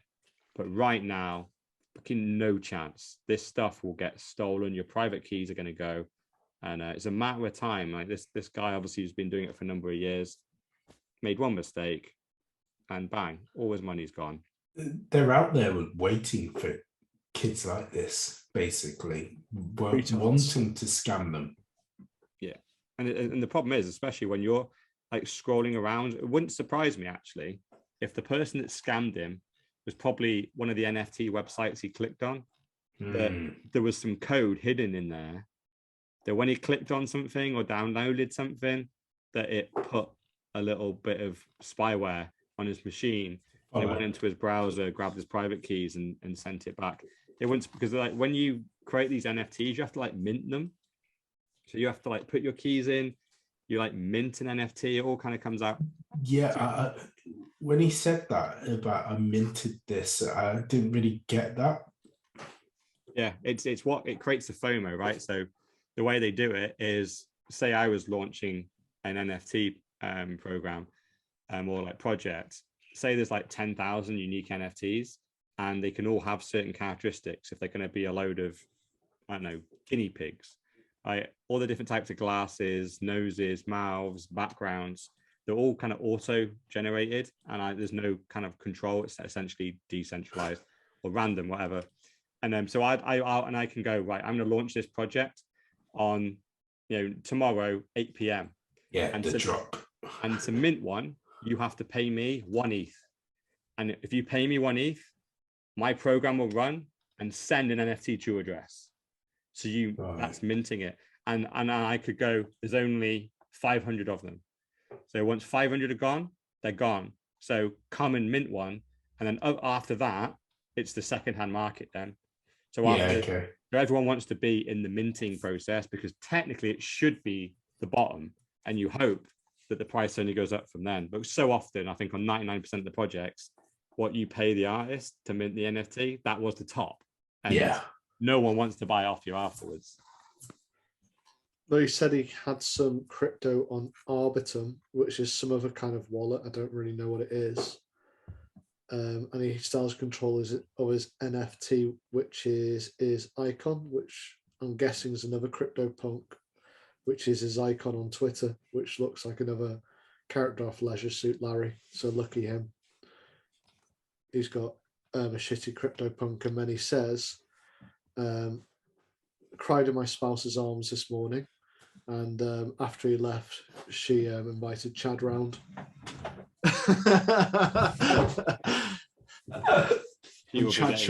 And Chad showed her all his real money. Yeah, she'll be getting a Bitcoiner boyfriend soon enough, and stick to the curb. Sorry, shit. Oh gosh. Is it worthwhile going to Rect of the Week then? Yeah, why not? Oh shit, yeah, Rect of the Week. Yeah. It's a bit of a controversial one. Yeah. Because this is probably the other side of it, isn't it? Right. So you got shitcoins, you got NFTs, but then even if you stick to Bitcoin, you can still make mistakes, right? And this is trading, and yeah, this guy just highlights that probably the three most high-profile people in Bitcoin right now that also are traders that pump out all the charts and all that stuff. It's Plan B, Willy Woo, and Will Clement, and they're all kind of pitching funds or paid groups right at the moment. All three of them have kind of come out, and obviously we're getting towards the middle to the top of a bull market. The interest is at peak, and so many people love their charts, they love their trading, and yeah, these three guys seem to have just gone, oh, let's cash in, and I think even Will Clement, he's only a young lad, but he's starting to shitcoin a little bit. And going, oh, I can trade shitcoins. And I just think, you know, this is one of the things, right? If you go into trading, like Bitcoin isn't for trading, it's just trade anything else. Like, it's just silly to trade an asset that's going to up by 200% a year and it's going to be sound money. Just don't time the market. Like, time in the market always beats timing the market.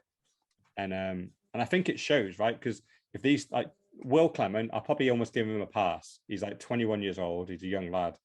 Plan B and Willy Woo, I think they're in their 40s. Yeah, both of them. If they were, there's always been like the stock to flow model, which people, it's raised a lot. You know, I think Miss No Show always refers back to that. Yeah, and I referred to it. You know, when I gave my predictions on that LinkedIn article, I referred to Plan B stock to flow model. It's pretty decent. But at the same time, if Plan B and Willy Woo were as good a traders as they claim to be in their 40s, why aren't they already billionaires and doing sailor shit? You know, then they're not. They don't actually seem to be uber wealthy, because if they were, why would they be opening up paid groups and trying to raise money for funds and stuff? Once you get to that level of money, like Sailor's not doing anything where he's charging you $10 a month for, oh, I need your money and I'll trade it for you and make you money. No, that's more hassle than it's worth, and he fucking knows it. So he just uses his own money, and he does educational content around Bitcoin, but everything is for free. Everything's for free because he's got more money than he knows what to do with. This is what we said about financial advisors. You're taking advice off someone who can't afford to retire. Yeah. On how to retire, who hasn't got enough money. You know, they may have a flashy car, because ultimately, bit of a, you know, best way to describe them, they're a salesperson. They're trying to sell their product to you. They're saying, this is how rich I am, but they're still bloody working, so they can't be that rich.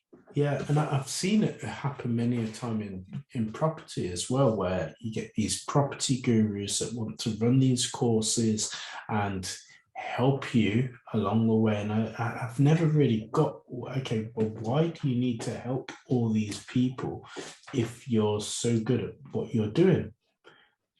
It's like, well, why do you need, if you want to help everyone, why do you need to charge? Yeah, absolutely. Yeah, I've always been skeptical of traders, because if I genuinely had a trading algorithm that could beat the performance of Bitcoin, I would not be telling a single soul, because the problem is, once you tell someone about your clever trick in the market, once that becomes public, it's not there anymore, because everyone's waiting for the, oh, it goes up here, down here, and then it goes up 3 times, just to say that. And this is the pattern to look for. Once I make that public, everyone's looking for that pattern. And on the 3 upticks that I'm now predicting, where I make all my money, some dickhead's going to go short it. Or it's going to go up 1 tick before. Like, it's broken. Like, so literally giving your trading secrets out means it's no longer a secret, and it breaks the secret. So anyone with a trading group that tells you, "Oh, I'm going to share my trading secrets," it has to be a lie. Yeah. Because they're not. Because also, it's not. Whilst they say it's limited, it can't be limited because otherwise the scheme is also limited as well. So what I mean in terms of it can't be limited in terms of individuals, because that means it's literally a one-time only. This group of people can come in and then they will never make any more. And that's not what they're trying to do. They're trying to sustain, I believe, and probably trying to sustain a lifestyle of some sort. Yeah, they make all their money out of the subscriptions, not the trades. Yeah. And in reality, you can make a couple of million quid out of a lot of subscriptions, but really, if that is meaningful to you, then what are you even doing selling your advice? Because it shouldn't be. Yeah, absolutely. But Instagram's full of it, and unfortunately, it's three guys that I like, but once they start shilling paid groups and doing shitcoin funds and stuff, you go, oh right, okay, don't know, you don't really get it. You're doing a bit of a cash grab, which fair enough, but I'm not going to listen to you as much now. That's all it is.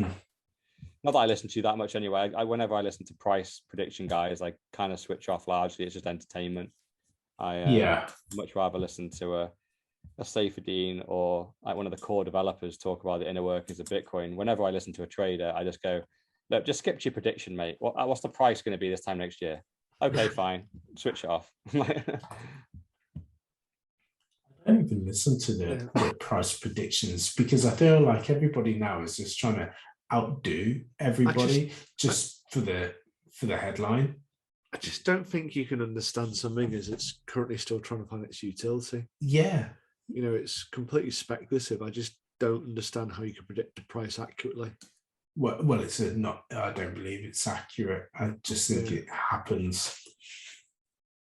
Yeah, there's a number of factors which you can't take into account, which will dictate the price. So, it's just a bit of nonsense. But it's always interesting to look at, especially when it's telling you you're going to be very rich. Well, I definitely think that for sure. Yeah, hopefully. And then I can get my helicopter. Fuck you, plebs on your roads. Right. So what do we want to go for next? I don't know if there's any slick move. Foot of the week. Oh God. Yeah, we got two of these. Yeah, we got a more foot of the week as well. Start with Sam and his Bitcoin isn't a currency and it's going to zero. Yeah, let's do that. So Sam Leith, the Bitcoin Delusion. Yeah, it's so great that these articles still exist, right? That this is so old FUD. It's almost funny that they're still talking about it being a fad, being a Ponzi. They're not really using Bitcoin to buy goods. Tesla just did it as a publicity stunt. And it's just insane, right? I just read these things and go, what the hell is going on with this? And he just seems to completely miss the fact that fiat is broken. Weirdly, he focuses most of his article on Squid Coin. And I think this is a very common misconception, right? Because there are so many scams and so many shitcoins. And weirdly, he mentioned monkey jizz as well. You wanted that on Shitcoin Corner last week, and we didn't look into it. But this guy did. This guy looked at it. He looked at monkey jizz and Squid Coin, which he termed Squid Games as a rush for real money, and I just kind of went, no, it wasn't the developers rushing to get real money. It was the developers doing a rug pull to fuck all the paying clients over. Yeah, and he seems to bundle Bitcoin in with that, and he's missed a lot of developments. So some things which I noticed is he starts talking about no real use. It's not a currency. El Salvador disagrees with you. Then use, we've seen Coinbase open it up to loan against. We've seen ETFs getting muted around this. We've seen it used for buying drugs, for buying pizza. So it's got plenty of uses there. So I just looked at him and thought he's an absolute moron. My last comment was Sam Leaf is a moron. He talks about volatility, doesn't he? Going, oh, you can't, like, if you buy something in the morning, it can't be worth more or less in the afternoon. It's just, no, it's still early, right? It's that's what happens with fiat, though. You buy something in the morning and it's worth, or you have money in the morning and it's worth less by the evening. Yeah, you just don't know, do you? The price goes up. You go in tomorrow and the price has gone up by 10%. You're like, what's up? Like, inflation. Who is this Sam Leaf person, though? He looks like a Karen.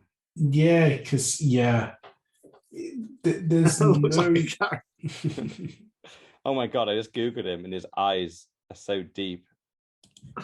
What, can you fall into them? He looks like he hasn't slept. He looks like he has never slept. He looks like the guy off. Is it Men in Black? On one of his pictures, he looks like the guy from Men in Black 1. You know, one who can barely control his body. He's like. This literally might be the thumbnail. His oh my god, his eyes are just like, he hasn't slept for weeks. This poor guy, he lives a life of stress, just worrying about everything and just shitting on it and just not having any fun in his entire life. Found the this week's pod's thumbnail. Poor man.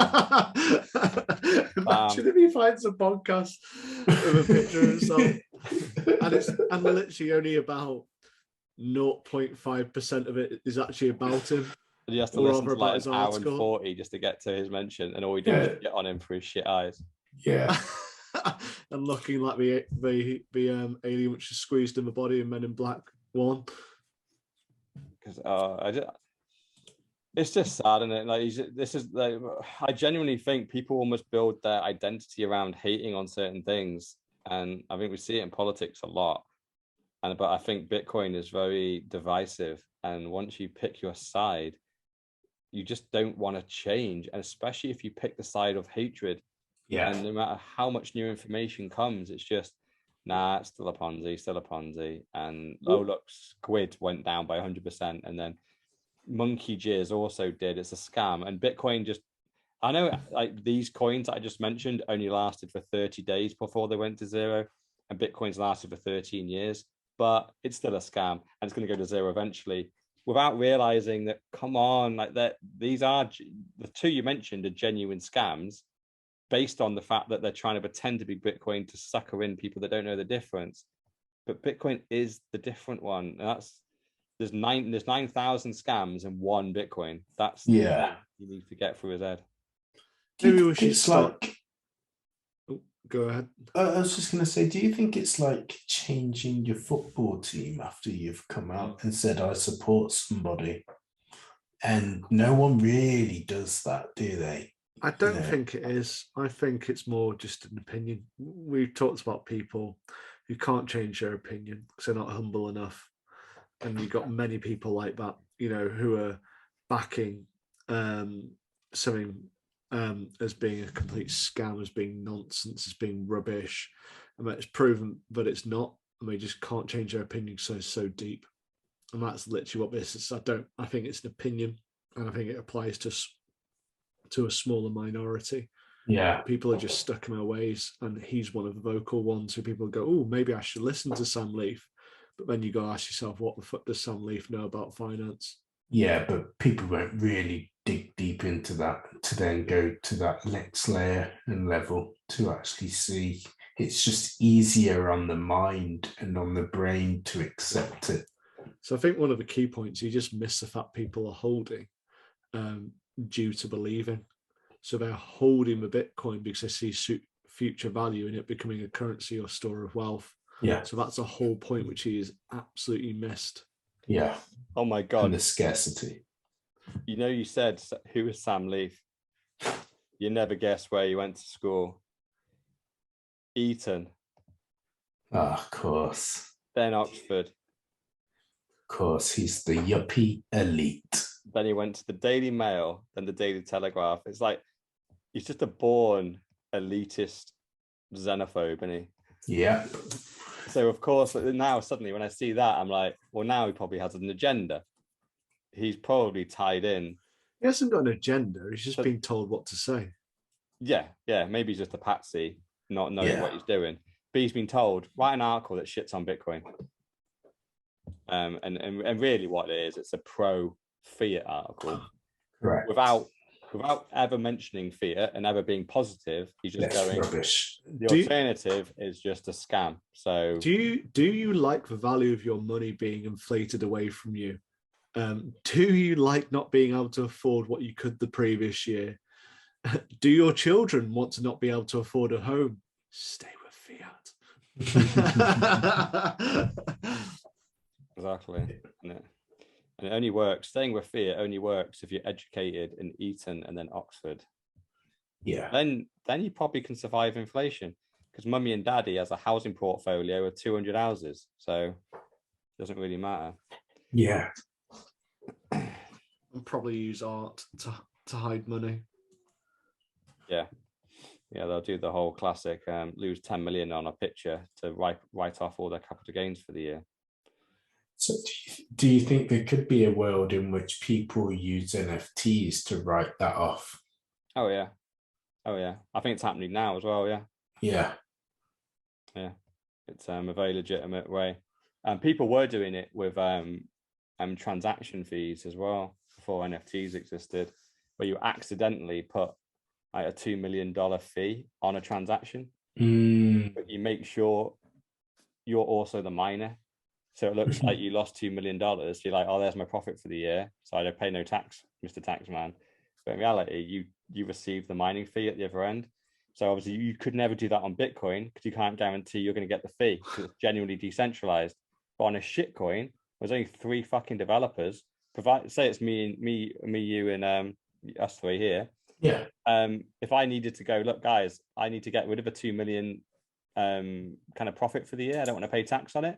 So I'm going to put a transaction into our shitcoin with a £2 million fee on it. I'm going to say it's an accident and tell the tax man that it was an accident. I'm going to send it in. Whoever gets it, just send it back to me because it's the tax write-off. Yeah, I'll do the same for you.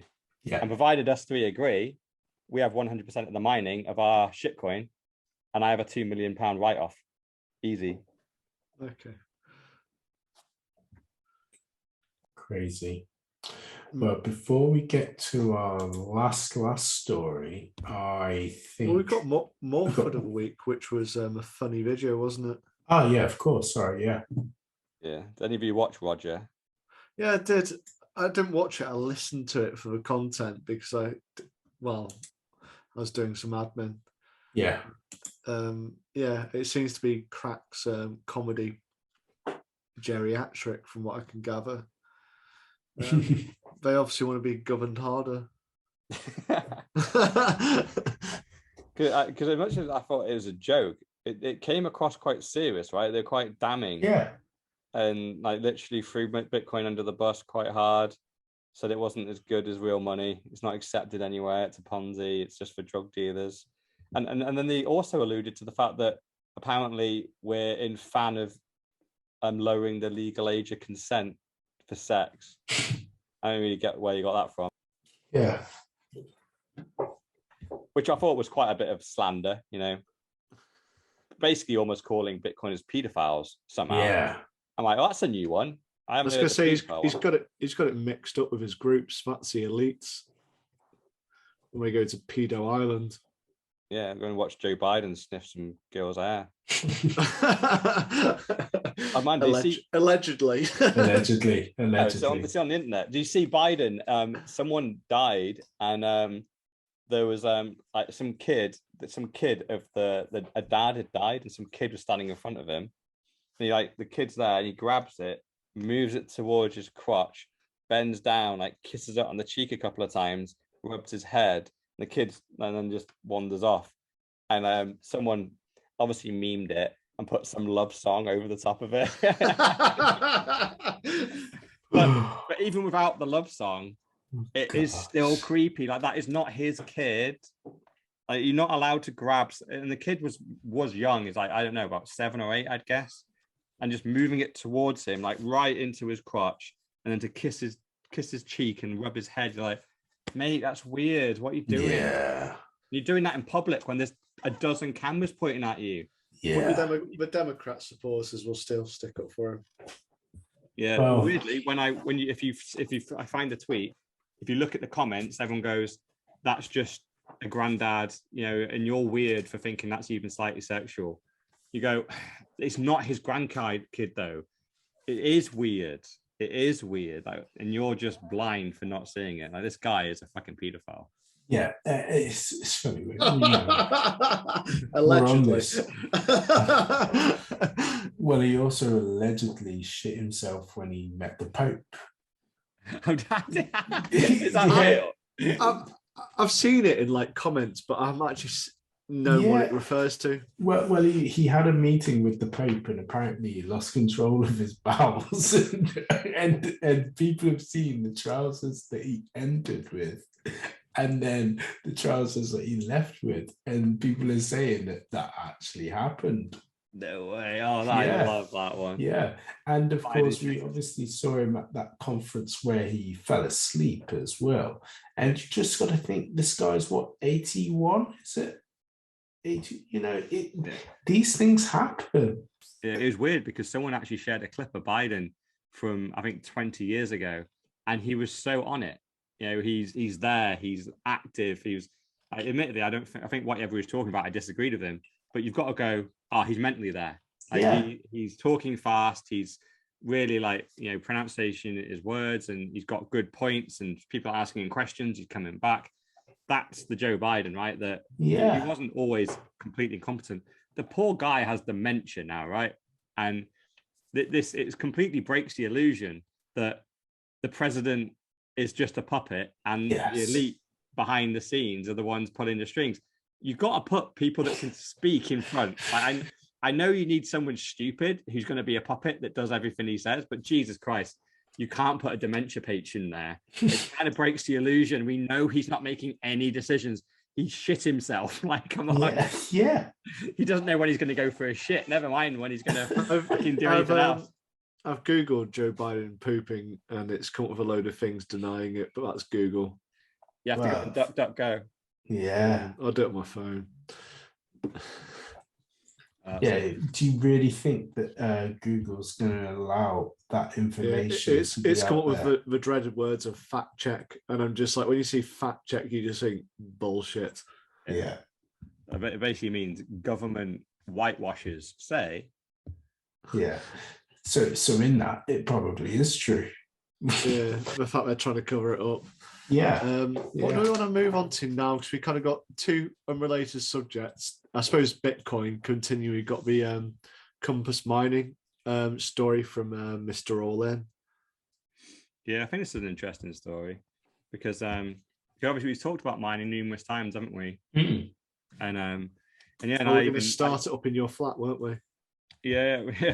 Well, I've looked to getting into this, and this has been one of the reasons why I haven't got into it, right? Because Compass Mining was the market leader in miners in the Western world anyway. You can buy it from Asia as well, but these guys are American. But yeah, they've had massive delays, and I think a lot of it is to do with the whole lockdown stuff. The microchips in just about everything are really hard to get a hold of.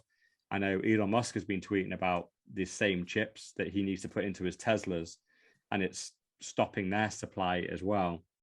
But these guys are communicating badly, and they've taken orders from months and months and months ago from this guy here, Cam, is ordered on July 16th. And should have been there. I think their initial ETA was meant to be a couple of months. Now they're saying end of November. But then it's probably going to end up being early next year. And the problem is with this, right? Whenever you get into Bitcoin miners, really what you're doing it for, well, you are doing it for gains in Bitcoin mining, and you're trying to outrun or outpace just buying Bitcoin and holding it. And the problem is when you get this, you've paid for the miner, and these miners are expensive. So it could be like 5K or so. So you've paid 5K in July for this miner. You just haven't got it. So your 5K is still 5K. And also the problem with miners is that they tend to only be profitable for 3 to 5 years. So if you lose 6 months of that eats into the profitability of the miner. So you really need to be confident that when you buy one, you can really get it quick, get it plugged in, get it working. And over the course of its life, it should be easily profitable. But every time I've looked at it, I always think just buying 5K of Bitcoin would outperform any miner. So I personally haven't got into it just because I run my nodes, they secure the network. Mining also does a little bit, but in reality, it's mainly to try and get the block reward, right? And try and mine a block. Yeah. And every time I've ever thought about it, the whole mining community just seems to be backlogged and everyone is just sold out. And I've always just been put off going, I don't want to be sat on a waiting list for 12 months with 5 or 10K of my money stuck there waiting for a machine to turn up. Absolutely. And I think that's where a lot of people have been quite angry because of the fact that they've paid in Bitcoin and Bitcoin's gone up in the interim. So, and, they could eventually just give them a refund, but they've lost the gains off that. And equally, well, if they paid in Bitcoin now for a miner, then they could ask for the Bitcoin back, surely. Yeah, they could ask for the Bitcoin back, but whilst they've been holding the Bitcoin, they've then made the gains on the Bitcoin. Well, it'd be one Bitcoin still. Yeah, it depends how they did it, right? So they might, I'm trying to figure out from this guy's thread, because if they did it where, say it was 5K and you paid in Bitcoin, was the miner denominated in Bitcoin? Correct. Was it denominated in dollars? Yes. Because if it's denominated in dollars, they took 5K of Bitcoin in, and then the refund will be $5,000 of Bitcoin out. Mm. So you did lose the gains in that example because the actual Bitcoin potentially probably 3x'd in that time. So actually you would be asking for 15 grand back. They went, no, you didn't pay denominated in Bitcoin. We'll give you your 5 grand back in Bitcoin. Yes. So that's the important thing, which I think the fact that people are so irate and are saying exactly what you just said there, it sounds like they're denominating their miners in dollars. So you don't get, say you paid, 1 Bitcoin for a miner, you don't get 1 back. And in reality, you might, you're basically, because the price trebled, say, you're only going to get 0.3 Bitcoin back. Hold on, I'm 0.7 Bitcoin down. Mm. And they go, well, tough shit. In dollars, you got the same money. Yeah, it's a bit shitty. Yeah. I've been looking at nodes, seeing what ones I can get. And a lot of those are sold out as well at the moment. Yeah. Any closer on who you're going to go with? I was tempted with one which I think Mr. All-In linked me to. So I think it does Lightning and it's a full node as well, but then it's only US shipping. Yeah. So that kind of destroyed that one. And there's ones like Casa and it's Bitcoin Machine. So Casa, I've read the reviews and just says it's massively overpriced for what's actually in there. Bitcoin Machine, I'm just wondering whether you're paying for the funky design. So I just need to dig into it a bit more to get one sorted, or just find the best possible one. And there's also a lot of opinion that you should build your own because you need to be able to verify what's there. Yeah, there is argument. But it's a time, it's going to take that whole weekend, which I can't spare. But having young and kids, a spare machine. Sorry, and a spare machine, a spare laptop. Oh no, it'd just be by Raspberry Pi. And okay, yeah. By the add-ons. So I know how to do that part, but it's just doing all the bits of adding it together. It'd take me hours upon hours to do the first one. Yeah, well, you still need a spare laptop to plug it in and set it up. Oh yeah, well, it depends if you've got a work one and the USBs are all blocked. I've got access to one which I could use. Oh, okay, yeah. Because that's the thing. You just need it to set it up. Once you've installed it all on the node and you've got all settings done. But even then, to maintain your node, typically, obviously the way I do it is through my laptop. So I don't plug into my node. My node syncs with my personal laptop, and I can see what it's doing. And so if you don't have a dedicated laptop that is not work related, then you're going to struggle a little bit. Yeah, I need to read into it way more. Yeah, the network is waiting for you, Dr. Evil 10%. Yeah, if you because the thing is, like, what you typically do is you do download the Bitcoin blockchain onto your desktop and then save it onto your node. And I've forgotten what it was. I think is it 140 gigs, something like that. The work network will notice.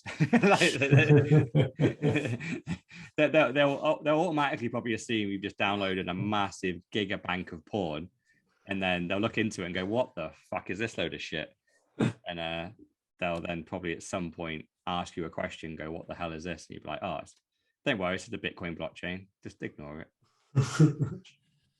Yeah, I suppose going into the second to last, so leaving this one, we got a lot kind of talking about splurges, so buying nodes.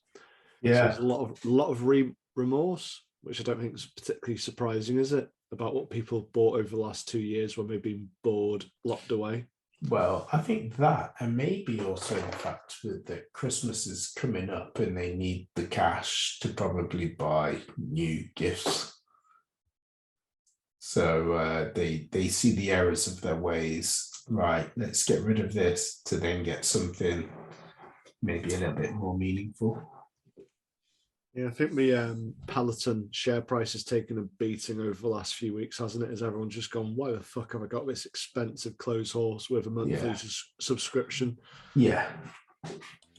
I mean, there's a stat that's out there that says for people that build home gyms, only 10% of them actually use them.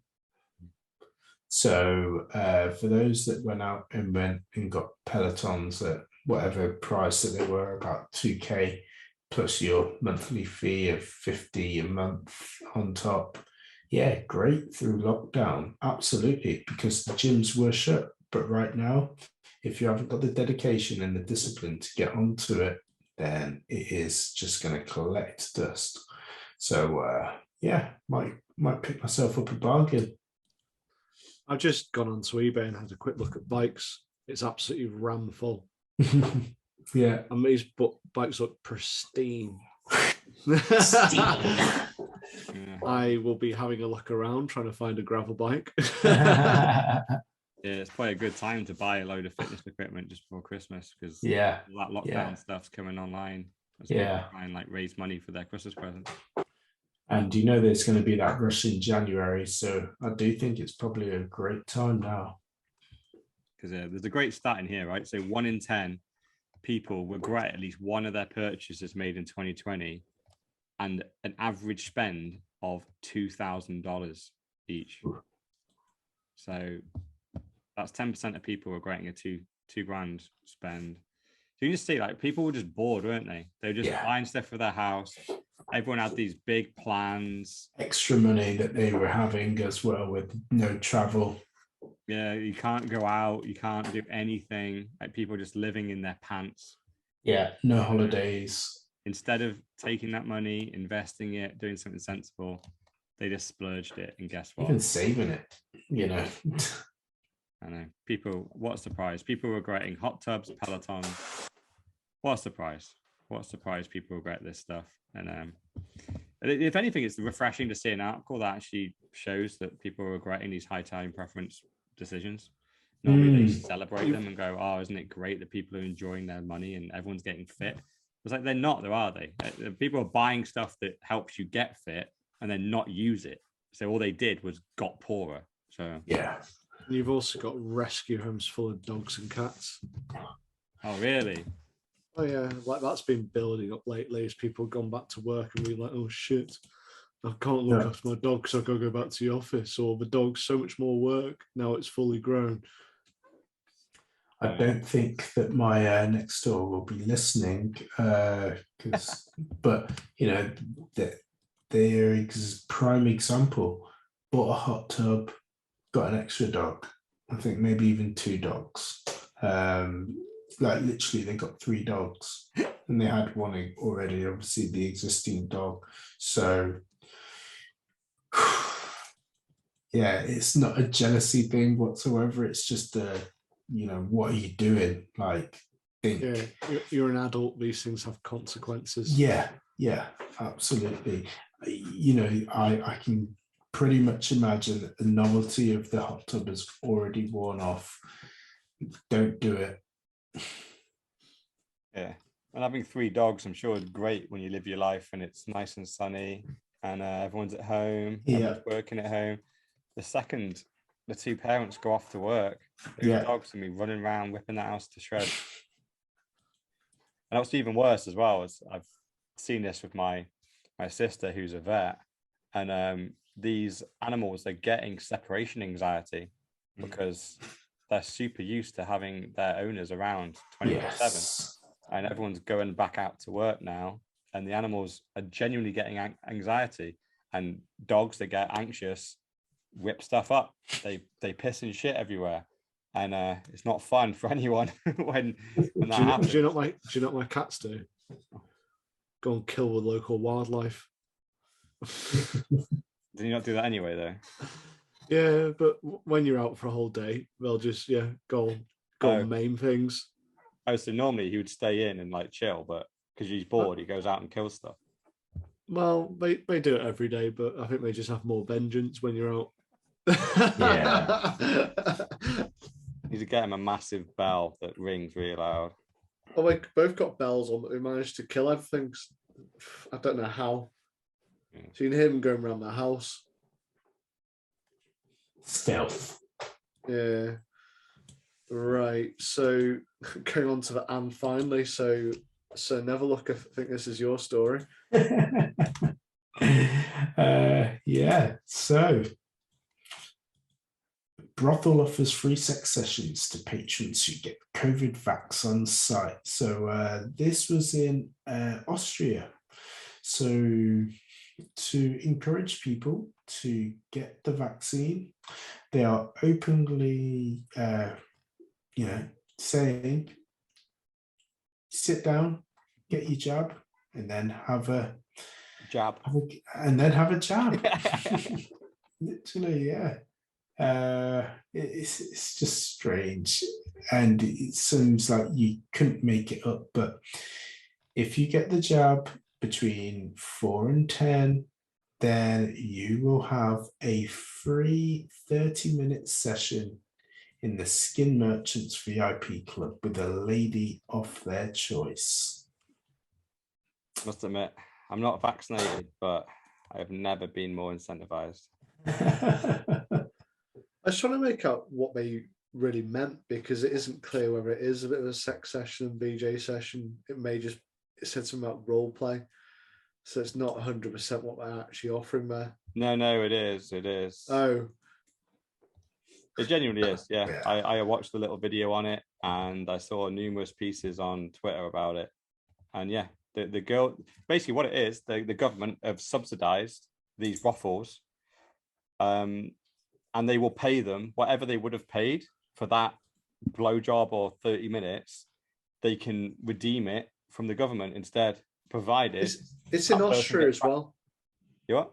It's in Austria as well, isn't it? Yeah. So they're the ones that have just really gone authoritarian on it literally today as well, around papers and not letting people out if you're unvaxxed. And yeah. Wow. And it's for your health. I know. And imagine it is just insane, right? We've had junk food, like get the vax and get free junk food. Yeah. Get the vax and get free money. Now we're literally trying to get people to have free blowjobs to take a vaccine. This is just insane. It is insane. You do not need to ever do this. If this vaccine was genuinely required and people genuinely needed it, you don't need to bribe anyone.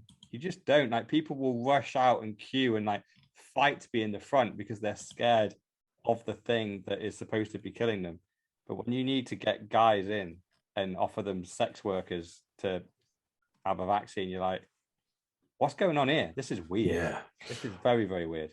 What's the female equivalent, in the equal ops world that we live in? I know. What getting fingered? Yeah. Maybe we like write them a poem or something. I don't know. Get fingered around the back of TGI Fridays by Chad.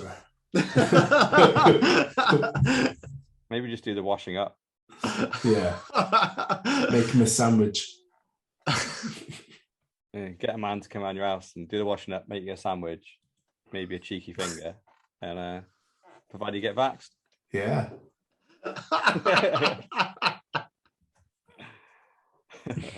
So, in order to get vaxxed, you're gonna make someone else a sandwich, make them wash up after themselves. Then they're lucky we might get a good fingering by Chad and they get a vaccine.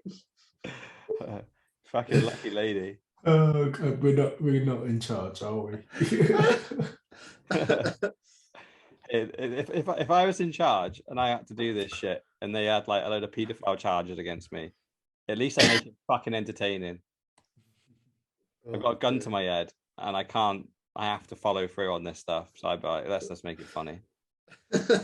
And to be fair, this is quite funny. But yeah.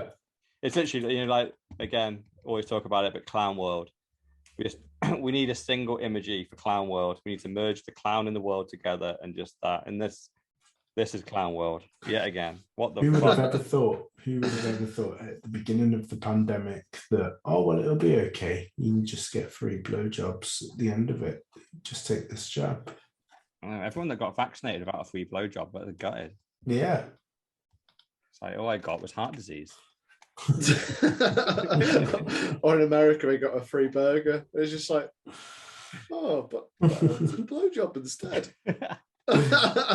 I'm waiting for the first lawsuit that goes, I'm suing the US government. I got the vax and didn't get a BJ. Or I got the vax and I didn't get to make Chad a sandwich, wash up, and then get a cheeky finger.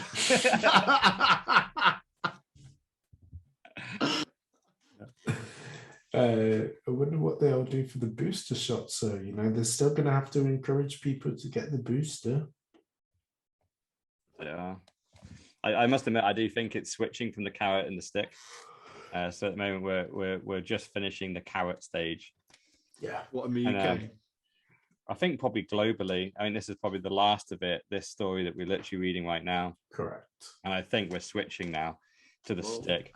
They're already in the stick in Austria because they've had the lockdown on the unvaccinated. Australia and various states have announced that various people won't be able to do their job if they're not vaccinated. We've pretty much got the same in the UK, so we are getting the stick here. You know, like we've got the NHS, we've got care home workers, how long before it's the police? So yeah. Yeah. And that'll be the rollout, won't it? I mean, I'm sure you probably, well, I know you wouldn't have seen it, Mr. Orlin, but in our work Christmas party, there was an email that came out last week that you must show proof that you are double jabbed to come or in, a lateral flow. or lateral flow 24 hours before, in order to reduce the risk. Oh my God, I would fucking so love to be there. And I would go in and they'd be like, where's your lateral flow? And it would just be a bit of paper and it just says, go fuck yourself. I just present it at the door and look at them. They just be like, just get in. Like, dickhead. Yeah. Well, the thing is, like lateral flow, we discussed this before. It's pretty much a coin toss. Yeah. Yeah. And again, like this the fucking crazy thing is the vaccine, they don't even pretend that it gives you immunity. You can still have it. And like, so the bizarre thing is, right, if you're going to test the unvaxxed, it doesn't make sense to not test the vaxxed. There's no, like, literally, they admit the science shows that the vax can have COVID and pass it on. So if you're genuinely caring about the spread, you have to test everyone regardless of vaccination status. The fact that they are literally separating it and going, oh no, the vaxxed are like a premium standard of human being and the unvaxxed is the dirty underclass, literally shows what the manipulation is. It's not about health. It's literally just about, do you comply and will you buy into this whole set of regulations and stick a random needle in your arm just to show that you're compliant. Because we know that, I think if anything now, I think when I last looked at some of the stats of some of the countries, the majority of people in hospital are from vaccinated people that have COVID, just because the stats are now most people have been vaccinated, right? So it makes sense that the most people that are now ill are also vaccinated. I'm not saying it's anything like spurious about that, but it proves that they always call it the breakthrough infection. And it's a case, no, it's not breakthrough. It just means the vax doesn't work. You can still get COVID and you can still get very ill from it. If you're 80 and ill and you get COVID, regardless of whether you've been vaxxed or not, you get ill. It's just, it should be mandatory gym sessions. Yeah, that's a medicine. Yeah, I reckon I would love to do. I know if they did the whole vaccine passport thing on the door, I'd put scales at the door as well and go, if you don't weigh under a certain BMI, you can't have a dessert. And be like, and just about 90% of the girls that work in our company couldn't have dessert, and they would be fucking fuming. I can guarantee they're all vaccinated. I'd be like, we're doing it for your own health. I don't want to catch obesity. You not eating your dessert helps me. It helps the environment as well, right? I'm sure it probably has a rating to climate change too. Yeah, it causes less earthquakes as well as they fucking walk about in their fucking elephant hooves. Funny enough, I've been reading the Fiat Standard up to about halfway through, and it's on the Fiat food bit now. So refined sugar and refined flours, and the fact that they refined flour to move the what's it called, germination off it, which is what made it go rotten. So he's just saying it's going through all this kind of stuff. And it is funny, like if we're so concerned about people's health, we would be looking at mandatory exercise, we would be looking at diet, yes. But we're enforcing a Fiat diet, as Saifedean says. Yeah. All people are profitable. Yeah. Ideally, what you want is an illness that is relatively minor and that lasts for long periods of time. That's the most profitable one. And obesity is a beautiful one. You can treat it throughout the whole of their life and constantly paying in, diabetes, heart disease, the whole lot. And I remember like we worked with someone and she went on about, she getting these problems with, I can't remember, it's a liver, stomach, and she ate shit all the time. She wasn't massively fat, she was overweight, and like I constantly said, eat properly, exercise, you will feel better. Oh no, it's just blah blah, it's genetics. And I saw her a few years later and she said she swims 3 times a week, eating better. I don't have the pain anymore. And Mrs. So never look. It was someone who I think used to try and belittle you for her own insecurities back in the day.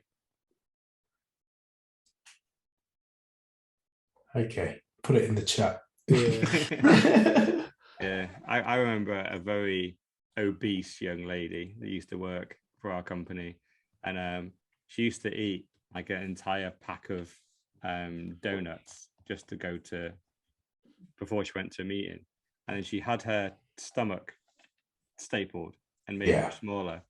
And I went on a meeting with her, and it was one of the rare occasions I got in a car. The same pack of donuts was by my feet. And she went, oh yeah, when I used to, so she told me the story of when I used to like not have my stomach stapled, I could eat them just before I got to the meeting. Now I have to eat them slowly throughout the day because my stomach can only take 1 donut at a time. So still with that same mentality of, I won't change my diet, I'll just change how I eat or how often I eat. But the thing is, she's limited on what she can get into her stomach, and she will stretch it eventually, but she's limited and she's taking in things which aren't nutritious, to sort out her bones, skin, hair, whatever else, and vital organs. Just like some people just can't be helped, right? This is just the Fiat diet, isn't it? Like, but I think you hit the nail on the head there as well in terms of what you were saying before, is even if you made it mandatory, people would just mess it up themselves. And so it is a slow, ongoing thing anyway.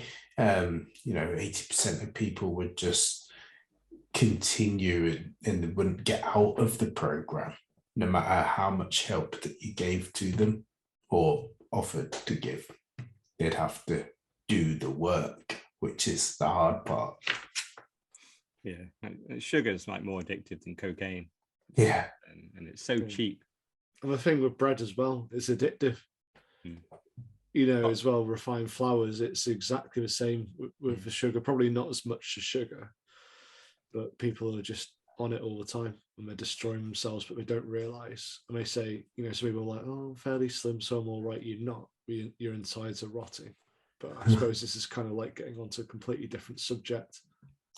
I think the last 20 minutes we've been 100% cancelled. But luckily, hardly anyone gets to this point. So if you did, congratulations. Please feel free to send letters to our bosses. But we know no one's here, so we can just...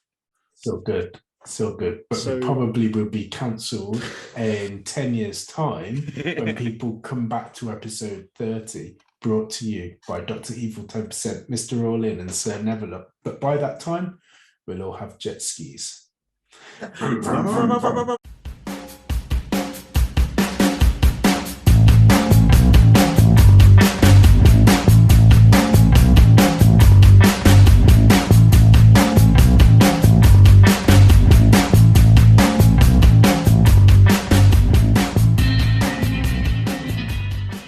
Yeah, fellow plebs, if you want to hear us, then yeah, tune in.